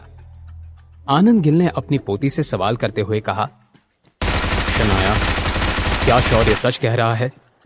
अगर शौर्य की बात सही थी तो शनाया ने अपने परिवार की मर्यादा को पार किया था, और गिल परिवार में ऐसी घटिया गलती की कोई माफी नहीं थी, सिर्फ सजा थी, परिवार से बेदखल करने की सजा। अब शनाया हार गई थी। उसने पास ही खड़े आहान के सीने में अपना चेहरा छिपा लिया और सुबकते हुए रोने लगी। शनाया ने इस बारे में सोचते हुए अपने आप से ही कहा, अब तो मैं ये साबित नहीं करना चाहती कि मेरी कोई गलती नहीं है। वैसे भी मेरे कुछ न कहने से या कहने से कोई फर्क नहीं पड़ने वाला। शनाया सही सोच रही थी। फर्क तो सिर्फ इस बात से पड़ता था कि आनंद गिल को किस पर यकीन था, और वो इंसान शनाया नहीं, शौर्य था। अगर शनाया अपने आप को सही साबित कर भी देती तो शौर्य के साथ क्या हो जाता? एक थप्पड़, थोड़ी डांट, बस, और कुछ भी नहीं। अब जब शनाया ने अपने घुटने टेक दिए थे तो आहान को ही अपनी बीवी का साथ देना था। दादाजी के पूछे हुए सवाल का जवाब देते हुए आहान ने कहा, क्या अब ये बात मैटर करती है कि शौर्य सच कह रहा है या झूठ? एकदम से आनंद गिल की आंखें फैलने लगी। उन्होंने आहान को इतना कॉन्फिडेंट कभी नहीं देखा था। आहान से एक तरह का ऑरा महसूस हो रहा था और ये ऑरा बिल्कुल भी आम नहीं था। फिर भी आनंद गिल ने नॉर्मल अंदाज में कहा, लड़के तुम क्या कहना चाहते हो? आहान अब मुस्कुराने लगा। उसने अपनी बात को इलैबोरेट करते हुए कहा, क्या आप मेरी बात का मतलब नहीं समझे? मैं बताता हूं। मैं कह रहा हूं कि आपने अपना फैसला कर लिया। उस फैसले के बाद अगर कोई अपना सर भी फोड़ ले, फिर भी जो हक में है वो शनाया नहीं, शौर्य है। आनंद गिल ने उम्मीद नहीं की थी कि वो इस निकम्मे घर जमाई में इतनी हिम्मत देखेंगे। उन्होंने गुस्से से आहान से कहा, जानते हो किससे बात कर रहे हो? बदतमीज। आहान की हिम्मत तो अब बढ़ती जा रही थी। उसने हंसी के साथ कहा, बदतमीज? शायद दादाजी, जब से मैंने शनाया से शादी की है आपने कभी भी मुझे जरूरी नहीं समझा। आपको लगा कि मैं आपकी हैसियत का नहीं था और इसी वजह से आपने मेरे पापा शेखर को, आपके अपने बेटे को इस बात की इनडायरेक्टली सजा दी। उनके काम में मुश्किलें पैदा की, उन्हें सप्रेस किया। आपने पापा को प्रेशराइज करने की कोशिश की ताकि वो मुझे घर से और शनाया की जिंदगी से बाहर निकाल दें। क्या मैं झूठ कह रहा हूं दादाजी? सच्चाई बयां करने वाले हमेशा बदतमीज लगते हैं। अपनी ये बात कहते हुए आहान बहुत डायरेक्ट था मगर शांत था। ये बात सुनने के बाद आनंद गिल ऊपर से तो बहुत शांत लग रहे थे मगर उनके दिल में एक तरह का तूफान बन गया था। उन्होंने आहान की तरफ देखते हुए मन ही मन में कहा, इस निकम्मे घर जमाई को इस बारे में कैसे पता चला? मैंने ये सब इतने धुंधले तरीके से किया था कि खुद शेखर भी इस बात को नोटिस नहीं कर पाता। आज पहली बार आनंद गिल को इतना अजीब महसूस हुआ था। जैसे उन्होंने सोचा था, आनंद कोई निकम्मा या बेवकूफ इंसान नहीं, वो बहुत ही होशियार और स्मार्ट लड़का था। अगर वो इस सब को पहले से ही नोटिस कर चुका था तो उसे 3 सालों तक खामोश रहने की जरूरत क्या थी? 3 साल तक सब कुछ सहता रहा। दूसरी तरफ शनाया आहान को गले लगाकर रोती रही। जब उसने ये बात सुनी तो वो हैरान रह गई। वो खुद इस बात को अब तक समझ नहीं पाई थी, जो वो बस चुपचाप देख रही थी। आहान ने एक ही नजर में उसे समझा भी लिया था और कह भी दिया था। आहान ने आगे कहा, मैं सब जानता हूं और इस सब से मुझे कोई एतराज नहीं है।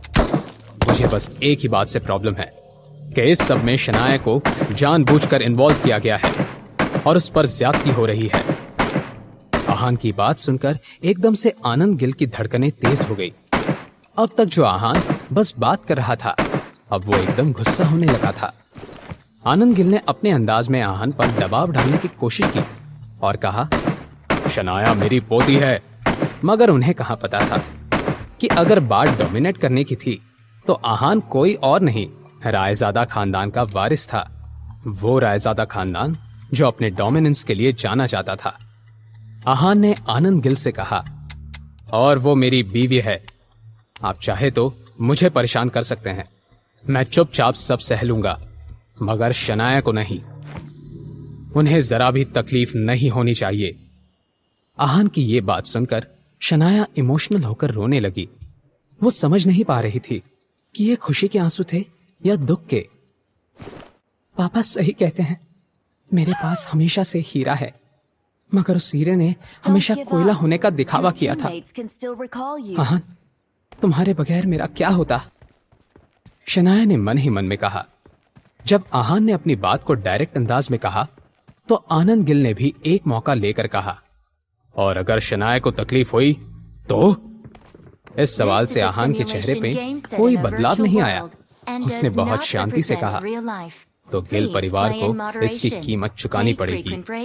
भले ही आहान शांत था, मगर उसकी आंखों में जल रही आग आनंद गिल से छिपी नहीं थी। उन्होंने सवाल करते हुए आहान से कहा, क्या तुम मुझे धमका रहे हो? आहान बहुत काम था।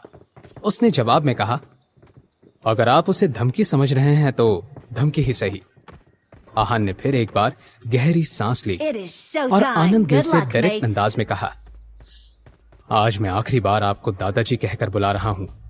आगे से अपना ख्याल रखिए। अपनी बात कहने के बाद आहान ने शनाया का हाथ पकड़ा और वहां से चला गया। उन दोनों को जाता हुआ देखकर आनंद गिल का चेहरा काला पड़ गया।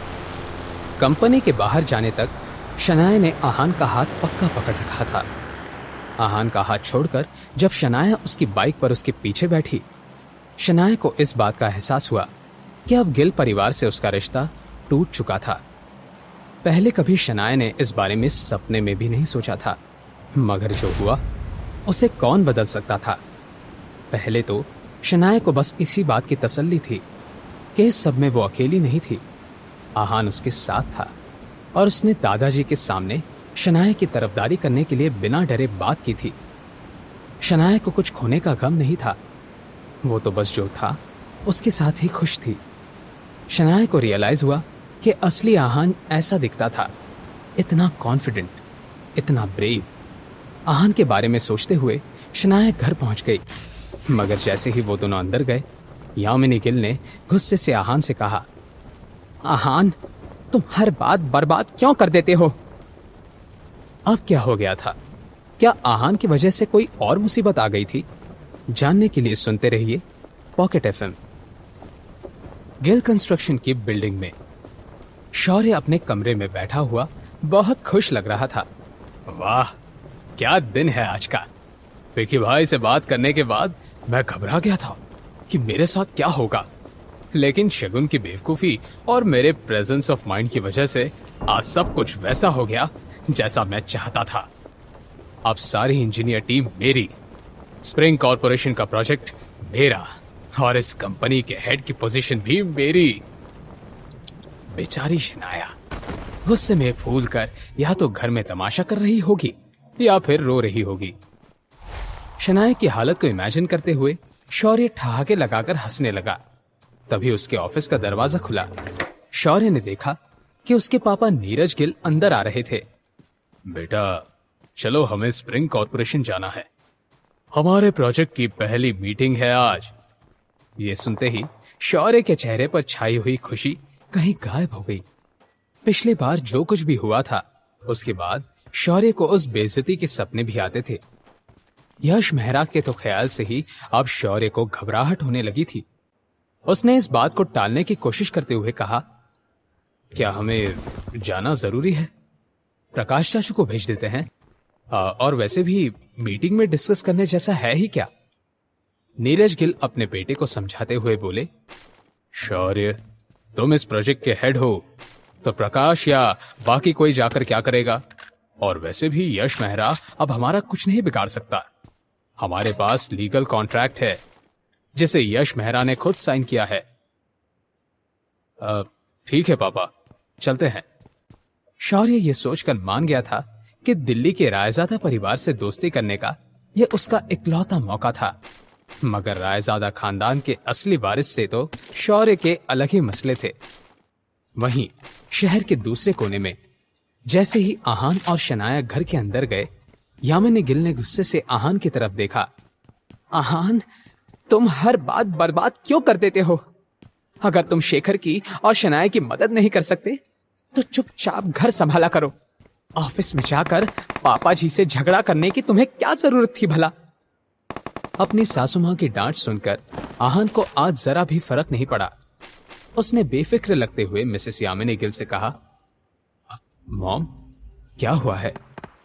शनाया भी इस बारे में सोचकर कंफ्यूज हो गई थी कि ऑफिस में आनंद गिल के साथ जो कुछ भी हुआ था उसके बारे में शनाया की मॉम को कैसे पता चला? इसका क्या मतलब है कि मुझे कैसे पता चला? 10 मिनट पहले मुझे ऑफिस के मैनेजर का कॉल आया था, कह रहा था कि शनाया को इनाम के तौर पर मिली हुई 6 मंजिला बिल्डिंग और ऑफिस में उसकी पोजीशन को खारिज कर दिया गया है। ऐसी बात नहीं थी कि आहान और शनाया ने इस बात की उम्मीद नहीं की थी। जिस पल दोनों ने ही गिल कंस्ट्रक्शंस की बिल्डिंग छोड़ी थी, यह सब होना ऑब्वियस था। इस सब से परेशान मिसेस यामिनी गिल ने आगे कहा, क्या इस बात से कोई अनजान है कि शनाया ने स्प्रिंग कॉर्पोरेशन की डील के लिए कितनी मेहनत की थी? अब सब चला गया। इतनी महंगी बिल्डिंग, जॉब, पोजीशन, कुछ नहीं रहा। एक बार के लिए वो तो ठीक है, मगर आहान, तुम्हारे पापा जी से बहस करने की क्या जरूरत थी? वो हमारे परिवार के बड़े हैं, उनसे जबान लड़ाने की और इतनी बदतमीजी करने की तुम्हें क्या जरूरत थी? गुस्से से यामिनी गिल के हाथ कांपने लगे थे। उन्होंने मन ही मन में कहा, हाँ, अगर एक बार के लिए शनाया ने पापा जी से लड़ाई की होती तो मैं कुछ ठीक कर सकती थी। अपनी पोती को कुछ सजा देकर पापा जी माफ कर देते। लेकिन ये आहान, इसके अंदर इतनी हिम्मत कहां से आ गई? अब कुछ नहीं हो सकता। आहान ने शनाया और उसकी फैमिली को बहुत बड़ी मुसीबत में डाल दिया था। मिसेस यामिनी गिल आगे कुछ कहने ही वाली थी कि शनाया ने उनसे कहा, मॉम, इस सब में आहान की कोई गलती नहीं है। दादाजी शौर्य की तरफदारी कर रहे थे और उन्होंने मुझ पर यकीन करने से मना कर दिया था। शनाया भी अब गुस्से में लगने लगी थी। इस पॉइंट पर मिसेस यामिनी गिल का गुस्सा अपनी बेटी पर निकलने लगा। उन्होंने शनाया से सवाल करते हुए कहा, अच्छा, तो अब तुम इस आहान का साथ देना चाहती हो? इस निकम्मे आहान की वजह से यह सब हुआ। तुम अपना सब कुछ खो चुकी हो शनाया, लेकिन फिर भी तुम्हें यह सही लग रहा है? मिसेस यामिनी गिल अपनी बेटी से भी डिसअपॉइंटेड महसूस कर रही थी। उन्होंने आगे कहा, अगर तुम दोनों ने अपने सफाई पेश करते हुए पापा जी से थोड़ी तमीज से बात की होती तो शायद हमें यह दिन न दिखना पड़ता। पापा जी इतना बड़ा फैसला नहीं लेते, और मैं कहती हूं इस आहान को अपना मुंह खोलने की जरूरत ही क्या थी? अपनी मॉम की यह बात सुनकर शनाया भी थोड़ी परेशान हो गई। उसने अपने आप से ही कहा, भले ही आहान की कोई गलती नहीं है, मगर इस सब का अंजाम बहुत बुरा हो रहा है। अब ना मेरे पास जॉब है और ना ही कोई फैमिली सपोर्ट। उल्टा शौर्य के नेचर के अकॉर्डिंग ये बात पूरे शहर में फैलने में जरा भी देर नहीं लगेगी। यश मेहरा और विकी के साथ मेरा नाम जोड़कर कई सारी अफवाहें उड़ेंगी और बातें भी होंगी। शनाया की परेशानी आहान की नजरों से छिपी नहीं थी। अपनी बीवी को कंफर्ट करने के लिए वो कुछ कहना चाहता था, मगर तभी मिसेस यामिनी गिल ने आहान के कंधों को हिलाते हुए कहा, आहान, अगर तुम्हें अभी भी इस हालत की नजाकत समझ में आ रही है तो जाओ, जाकर पापा जी से माफी मांगो। ये सब आसान नहीं होगा, लेकिन पापा जी जो भी पनिशमेंट देंगे वो ले लेना। शेखर अभी भी हॉस्पिटल में है और शनाया के हाथ से उसकी जॉब चली गई है। अब तुम ही बताओ, घर कैसे चलेगा? मैं नहीं जानती, अभी के अभी जाकर पापा के सामने अपने घुटने टेक दो। मिसेस यामिनी गिल के पॉइंट ऑफ व्यू से यही एक रास्ता था जिससे चीजें कुछ ठीक हो सकती थी। बस एक बार आहान माफी मांग ले, फिर आनंद गिल से मिलकर रोकर गिड़गिड़ाकर सब कुछ ठीक कर देगा। मगर अगले ही पल जब आहान ने अपना मुंह खोला तो मिसेस यामिनी गिल के साथ साथ शनाया भी दंग रह गई। आहान ने अपनी सासू मां की बात पर बहुत ही काम अंदाज में रिएक्ट करते हुए कहा, मैं आनंद गिल से माफी नहीं मांगूंगा। माफी तो उन्हें शनाया से मांगनी चाहिए। आहान के आखिरी शब्द सुनकर मिसेस यामिनी गिल की बोलती बंद हो गई। वो आहान को कोसना चाहती थी, डांटना चाहती थी, मगर अपने निकम्मे घर जमाई की ऐसी बात सुनकर उनकी आवाज ही नहीं निकल रही थी। क्या आहान पागल हो गया था? ऐसा कैसे हो सकता था? कुछ देर अजीब सन्नाटे के बाद मिसेस यामिनी गिल ने कहा, आहान, तुम जाकर अपने दिमाग का इलाज करो। मुझे लगता है तुम बीमार हो, इसी वजह से ऐसी अजीब हरकतें कर रहे हो। यह सुनकर आहान ने एक छोटी सी मुस्कान के साथ कहा, मॉम, इस बात को माने या न माने, आनंद गिल खुद आकर शनाया से माफी मांगेंगे। उन्हें मांगनी ही पड़ेगी। ये कहकर आहान अपने कमरे की तरफ जाने लगा। आहान के अंदर इतना कॉन्फिडेंस कहां से आया था? मिसेस यामिनी गिल ने उससे कहा, तुम साफ साफ कहो, इस बात का क्या मतलब है? मगर आहान ने कुछ भी नहीं कहा। जवाब में बस आहान के कमरे के दरवाजे के बंद होने की आवाज आई। मिसेस यामिनी गिल अपना सर पकड़कर बैठ गई तो शनाया की परेशानी कुछ हद तक कम हो गई। शनाया ज्यादा तो कुछ नहीं जानती थी, मगर उसे यह पता था कि जब भी आहान कुछ कहता था तो उसके पीछे कोई ना कोई मतलब जरूर होता था। इसीलिए शनाया बेफिक्र होकर अपने कमरे में आराम करने चली गई। दूसरी तरफ स्प्रिंग कॉर्पोरेशन में जब शौर्य और नीरज गिल बिल्डिंग के अंदर आए, वो दोनों थोड़े नर्वस थे, मगर दोनों बाप बेटे इस तरह दिखावा कर रहे थे मानो पिछली बार की जिल्लत कभी हुई ही नहीं थी। रिसेप्शनिस्ट ने उन दोनों का बहुत ही रिस्पेक्ट के साथ वेलकम किया और पोलाइट अंदाज में उन्हें कॉन्फ्रेंस रूम में ले गई। नीरज गिल ने शौर्य से कहा, बेटा मुझे लगता है कोई प्रेजेंटेशन वगैरह हो सकती है। हो सकता है कि हमें यश मेहरा से मिलने की कोई नौबत ही ना आए। अपने पापा की ये बात सुनकर शौर्य को कंफर्टेबल फील हुआ और वो कॉन्फिडेंस के साथ अंदर आ गया। मगर जैसे ही उन दोनों ने देखा कि कॉन्फ्रेंस रूम में अकेला यश मेहरा बैठा हुआ था, तो उनके होश उड़ गए। दोनों ने एक दूसरे की तरफ देखा, लंबी सांस ली और जाकर अपनी कुर्सी पर बैठ गए। सीईओ यश मेहरा, गुड आफ्टरनून। नीरज गिल ने शुरुआत करते हुए कहा। हमेशा की तरह यश मेहरा अपने काम में बिजी था। कुछ देर बाद उसने हाथ में पकड़ी फाइल को नीचे रखा और नीरज गिल और शौर्य की तरफ देखने लगा। उन दोनों की शक्लों को देखकर यश मेहरा का मुंह बन गया। उसने बेरुखे अंदाज में उन दोनों से सवाल करते हुए कहा, तुम दोनों यहां क्या कर रहे हो? यश मेहरा के इस एरोगेंस को देखकर शौर्य को गुस्सा आने लगा। नीरज गिल का भी चेहरा जम गया, लेकिन उन्होंने मुस्कुराकर चापलूसी करते हुए कहा, जी कुछ दिनों पहले आपने हमारे गिल कंस्ट्रक्शन के साथ कॉन्ट्रैक्ट साइन किया, वो स्प्रिंग। मगर इससे पहले कि नीरज गिल अपनी बात पूरी कर पाते, यश मेहरा ने उनकी तरफ देखे बिना ही उन्हें बीच में टोक दिया और उसने डायरेक्ट सवाल करते हुए कहा, क्या कॉन्ट्रैक्ट साइन करने के समय तुम वहां थे? यश मेहरा को इस बात से कोई फर्क नहीं पड़ रहा था कि नीरज गिल कौन था और उम्र में उससे कितना बड़ा था। वो बस सवाल पर सवाल किए जा रहा था।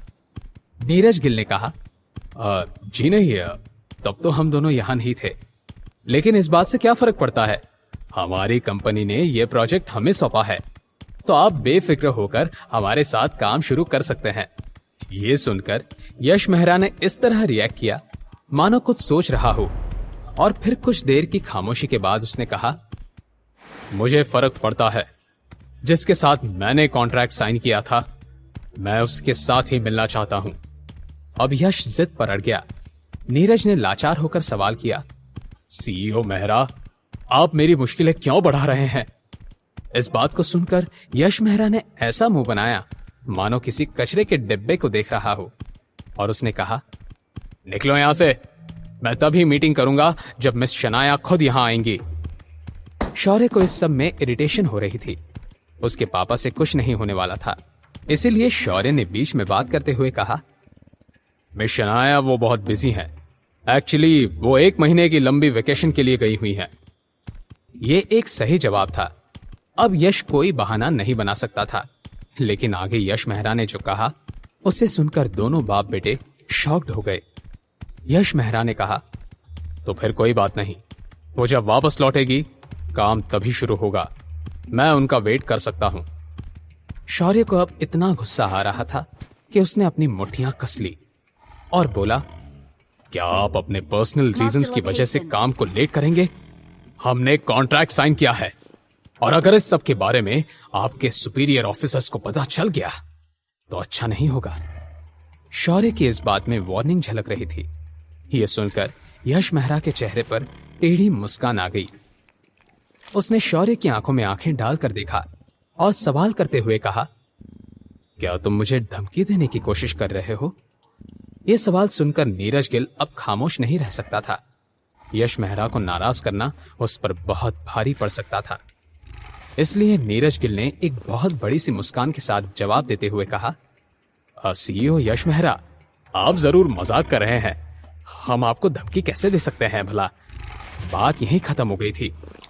यश मेहरा ने वापस अपनी फाइल पकड़ी और बाप बेटे की इस जोड़ी को जानबूझकर नजरअंदाज करते हुए कहा, अगर ऐसी बात है तो निकल जाओ यहां से, और मिस शनाया के बगैर वापस मत आना। शौर्य और नीरज की एक बार फिर इस कंपनी में बेइज्जती हो चुकी थी। राहत तो बस इस बात की थी कि इस बार किसी ने जिल्लत को देखा। आगे कुछ नहीं कर सकते थे वो, इसलिए चले गए। उनके जाते ही यश मेहरा ने एक मैसेज किया। दूसरी तरफ आहान और शनाया के घर में आहान को मिस्टर विक्रम का कॉल आया तो आहान ने कॉल आंसर करते हुए कहा, क्या काम हो गया है? मिस्टर विक्रम ने दूसरी तरफ से हामी भर दी। आहान ने कहा, गुड, बाद में बात करते हैं। यह कहकर उसने कॉल काट दिया। इसके बाद वो किचन में जाकर खाना बना रहा था कि तभी शनाया किचन के अंदर आई और उसने आहान से सवाल करते हुए कहा, आहान, तुम किससे बात कर रहे थे? शनाया का सवाल सुनकर आहान नर्वस हो गया। उसने बहाना बनाते हुए कहा, जी वो ऑफिस से कॉल था। क्या आपको भूख लगी है? खाना अभी बन जाएगा, बस 5 मिनट। शनाया ने इस बारे में ज्यादा नहीं सोचा और बोली, ओके। अपनी बात कहने के बाद वो जा रही थी कि शनाया को कुछ याद आया और उसने मुड़कर आहान से पूछा, आहान, तुम इस प्लाजा बार में कैसे आ गए? तुम वहां क्या कर रहे थे? अब आहान क्या करेगा? क्या वो शनाया को सब सच बता देगा या फिर एक नया बहाना बनाएगा? जानने के लिए सुनते रहिए पॉकेट एफएम। आहान, कल तुम इस प्लाजा बार में कैसे आ गए थे? तुम वहां क्या कर रहे थे? शनाया ने आहान से सवाल करते हुए कहा। जैसे ही आहान ने अपने वाइफ की ये बात सुनी, वो दंग रह गया। आहान ने इस बारे में तो सोचा ही नहीं था, मगर फिर आहान ने शनाया की तरफ देखकर न्यूट्रल अंदाज में कहा, वो ऑफिस में एक कलीग की शादी होने वाली है तो उसने पार्टी देने को कहा था। शनाया अब डाउट के साथ आहान को घूरने लगी। उसने आगे पूछा, अच्छा, तो फिर तुमने अंदर आकर मुझे उन गुंडों से अकेले बचा लिया? आहान जानता था कि होश में आने के बाद शनाया ये सवाल करने ही वाली थी, इसीलिए उसने बिना किसी हिचकिचाहट के, मैंने पुलिस को कॉल कर दिया था। पुलिस के बारे में सुनकर शनाया को आहान पर यकीन हो गया और वो किचन से बाहर चली गई। आखिरकार आहान की जान में जान आई। उसने एक राहत की सांस ली और वापस से दाल को तड़का देने लगा। आहान ने सोचा ही था कि मुसीबत टल गई कि तभी शनाया वापस किचन में आ गई और आहान से सवाल करते हुए बोली, आहान, वैसे तुम्हारे ऑफिस में काम करने वाले लड़कों ने तुम्हें प्लाजा बार जैसी जगह पर पार्टी दी और वो इतना खर्चा कैसे कर सकता है?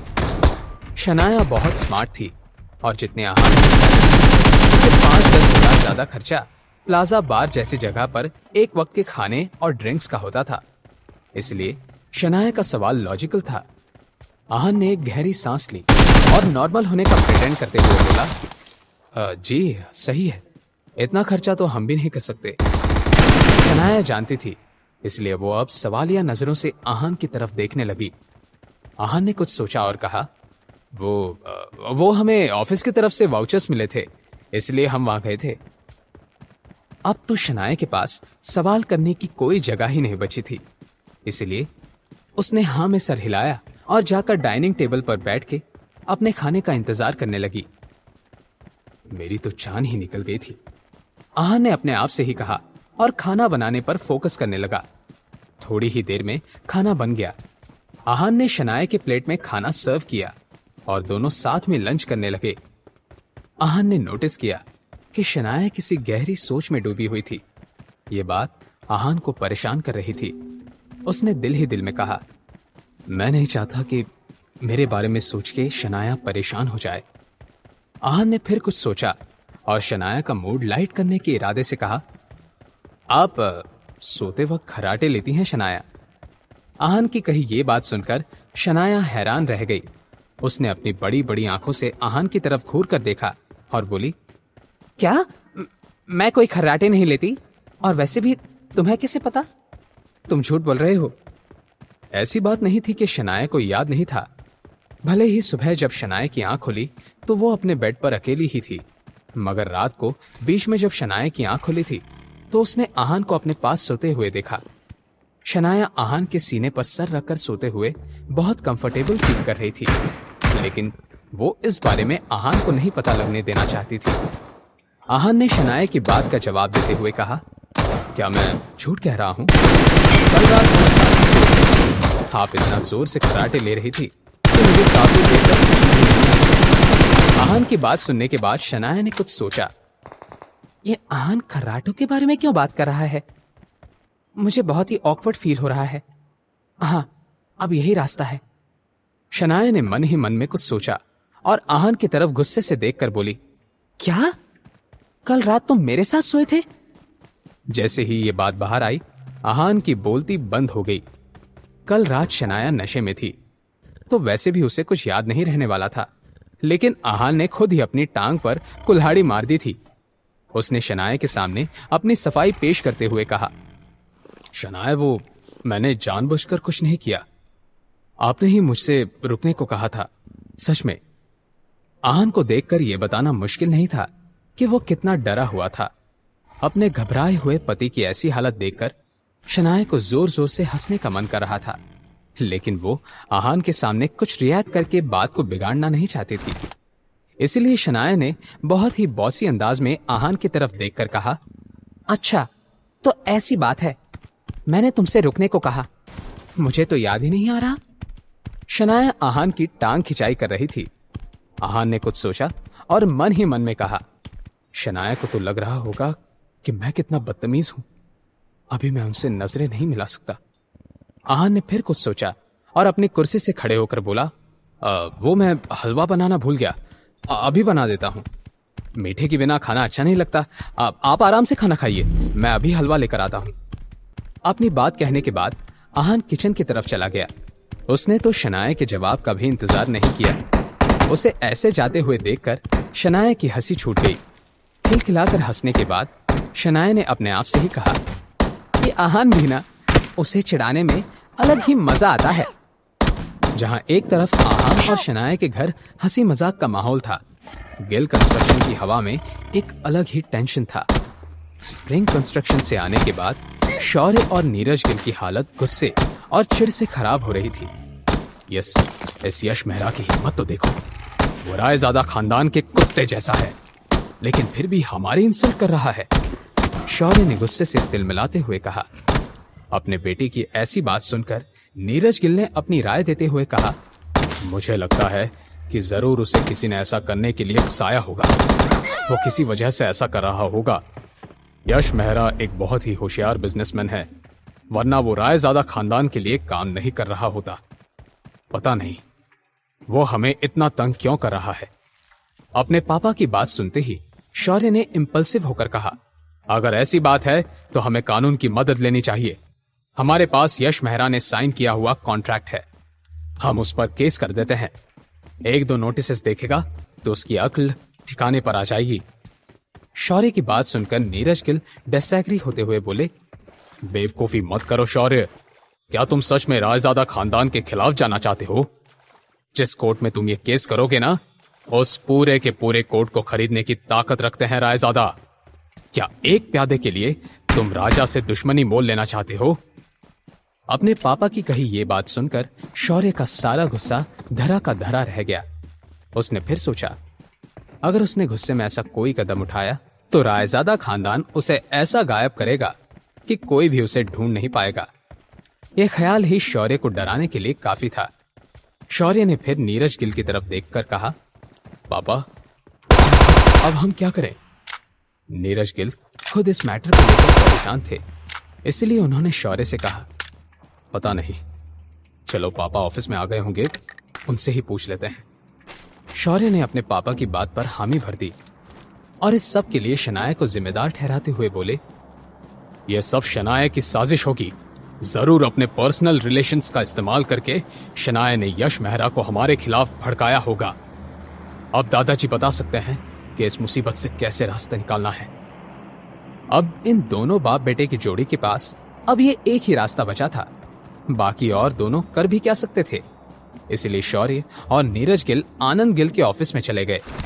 दोनों ने एक एक करके जो कुछ भी हुआ उसके बारे में आनंद गिल को बता दिया। पूरी बात सुनने के बाद आनंद गिल के चेहरे का रंग काला पड़ गया।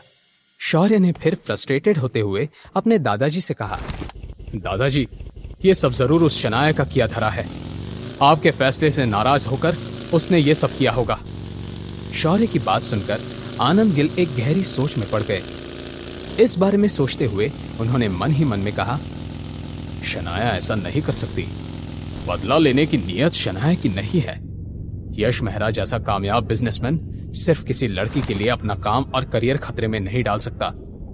लेकिन पता नहीं क्यों मुझे उस निकम्मे घर जमाई पर शक हो रहा है। जैसे ही ये ख्याल आनंद गिल के दिमाग में आया, उन्होंने तुरंत अपने आप को समझाते हुए कहा, नहीं, ऐसा कैसे हो सकता है? अगर सच में उस आहान में इतनी होशियारी होती तो वो मेरे घर में क्या कर रहा होता? आज सुबह से ही आनंद गिल को आहान के बारे में तरह तरह के ख्याल आ रहे थे। कई सारी पॉसिबिलिटीज भी थी, मगर फिर भी कुछ लॉजिकल नहीं लग रहा था। आनंद गिल ने आहान के ख्याल को इग्नोर कर दिया। स्प्रिंग कॉर्पोरेशन की डील गिल कंस्ट्रक्शन के लिए बहुत ज्यादा जरूरी थी। इसे किसी भी तरह से खोना आनंद गिल को बहुत बड़ा नुकसान कर सकता था। इसीलिए किसी नतीजे पर पहुंचने के बाद उन्होंने शौर्य की तरफ देखकर कहा, शौर्य, अब बस एक ही रास्ता बचा है। अपने दादाजी की बात सुनकर शौर्य के चेहरे का रंग उड़ गया। उसने घबराते हुए आनंद गिल से सवाल किया, आपकी बात का मतलब है कि? शौर्य आगे कुछ कह नहीं पाया। ऐसा कैसे हो सकता है? शौर्य की बात को पूरा करते हुए आनंद गिल ने कहा, जाओ जाकर शनाया से माफी मांगो और उसे कैसे भी करके मनाओ। जो भी कहो, कल शनाया को कंपनी में वापस लौटना ही होगा। ऐसी बात नहीं थी कि आनंद गिल ने चाहकर यह फैसला लिया था। वो खुद भी ऐसा नहीं चाहते थे। बाहर वालों के लिए दिखने में यह शौर्य के मुंह पर पड़ा हुआ थप्पड़ था, लेकिन आनंद गिल भी जानते थे कि यह थप्पड़ असल में उनके मुंह पर पड़ा था। शनाया को परिवार से बेदखल करने का फैसला आनंद गिल का था, शौर्य का नहीं। दादाजी, शौर्य अपने दादाजी को यह कहकर मनाना चाहता था, मगर उनके गुस्से भरे एक्सप्रेशंस को देखकर उसने अपनी बात को मुंह में ही दबा दिया और बेमन से हामी भरते हुए बोला, ठीक है, मैं जाकर कोशिश करता हूं। शौर्य वहां से जा ही रहा था कि आनंद गिल ने उससे कहा, कोशिश मत करो, काम पूरा करके आओ। शनाया ऑफिस में कल मौजूद होनी चाहिए। आनंद गिल के बात करने के लहजे में एक अजीब सा इमोशन था। शौर्य ने इस बात पर दांत पीसकर हामी भर दी और ऑफिस के बाहर चला गया। शनाया से माफी मांगने के ख्याल से अपने आप से नफरत हो रही थी उसे, लेकिन क्या किया जा सकता था? किस्मत का लिखा कौन टाल सकता था?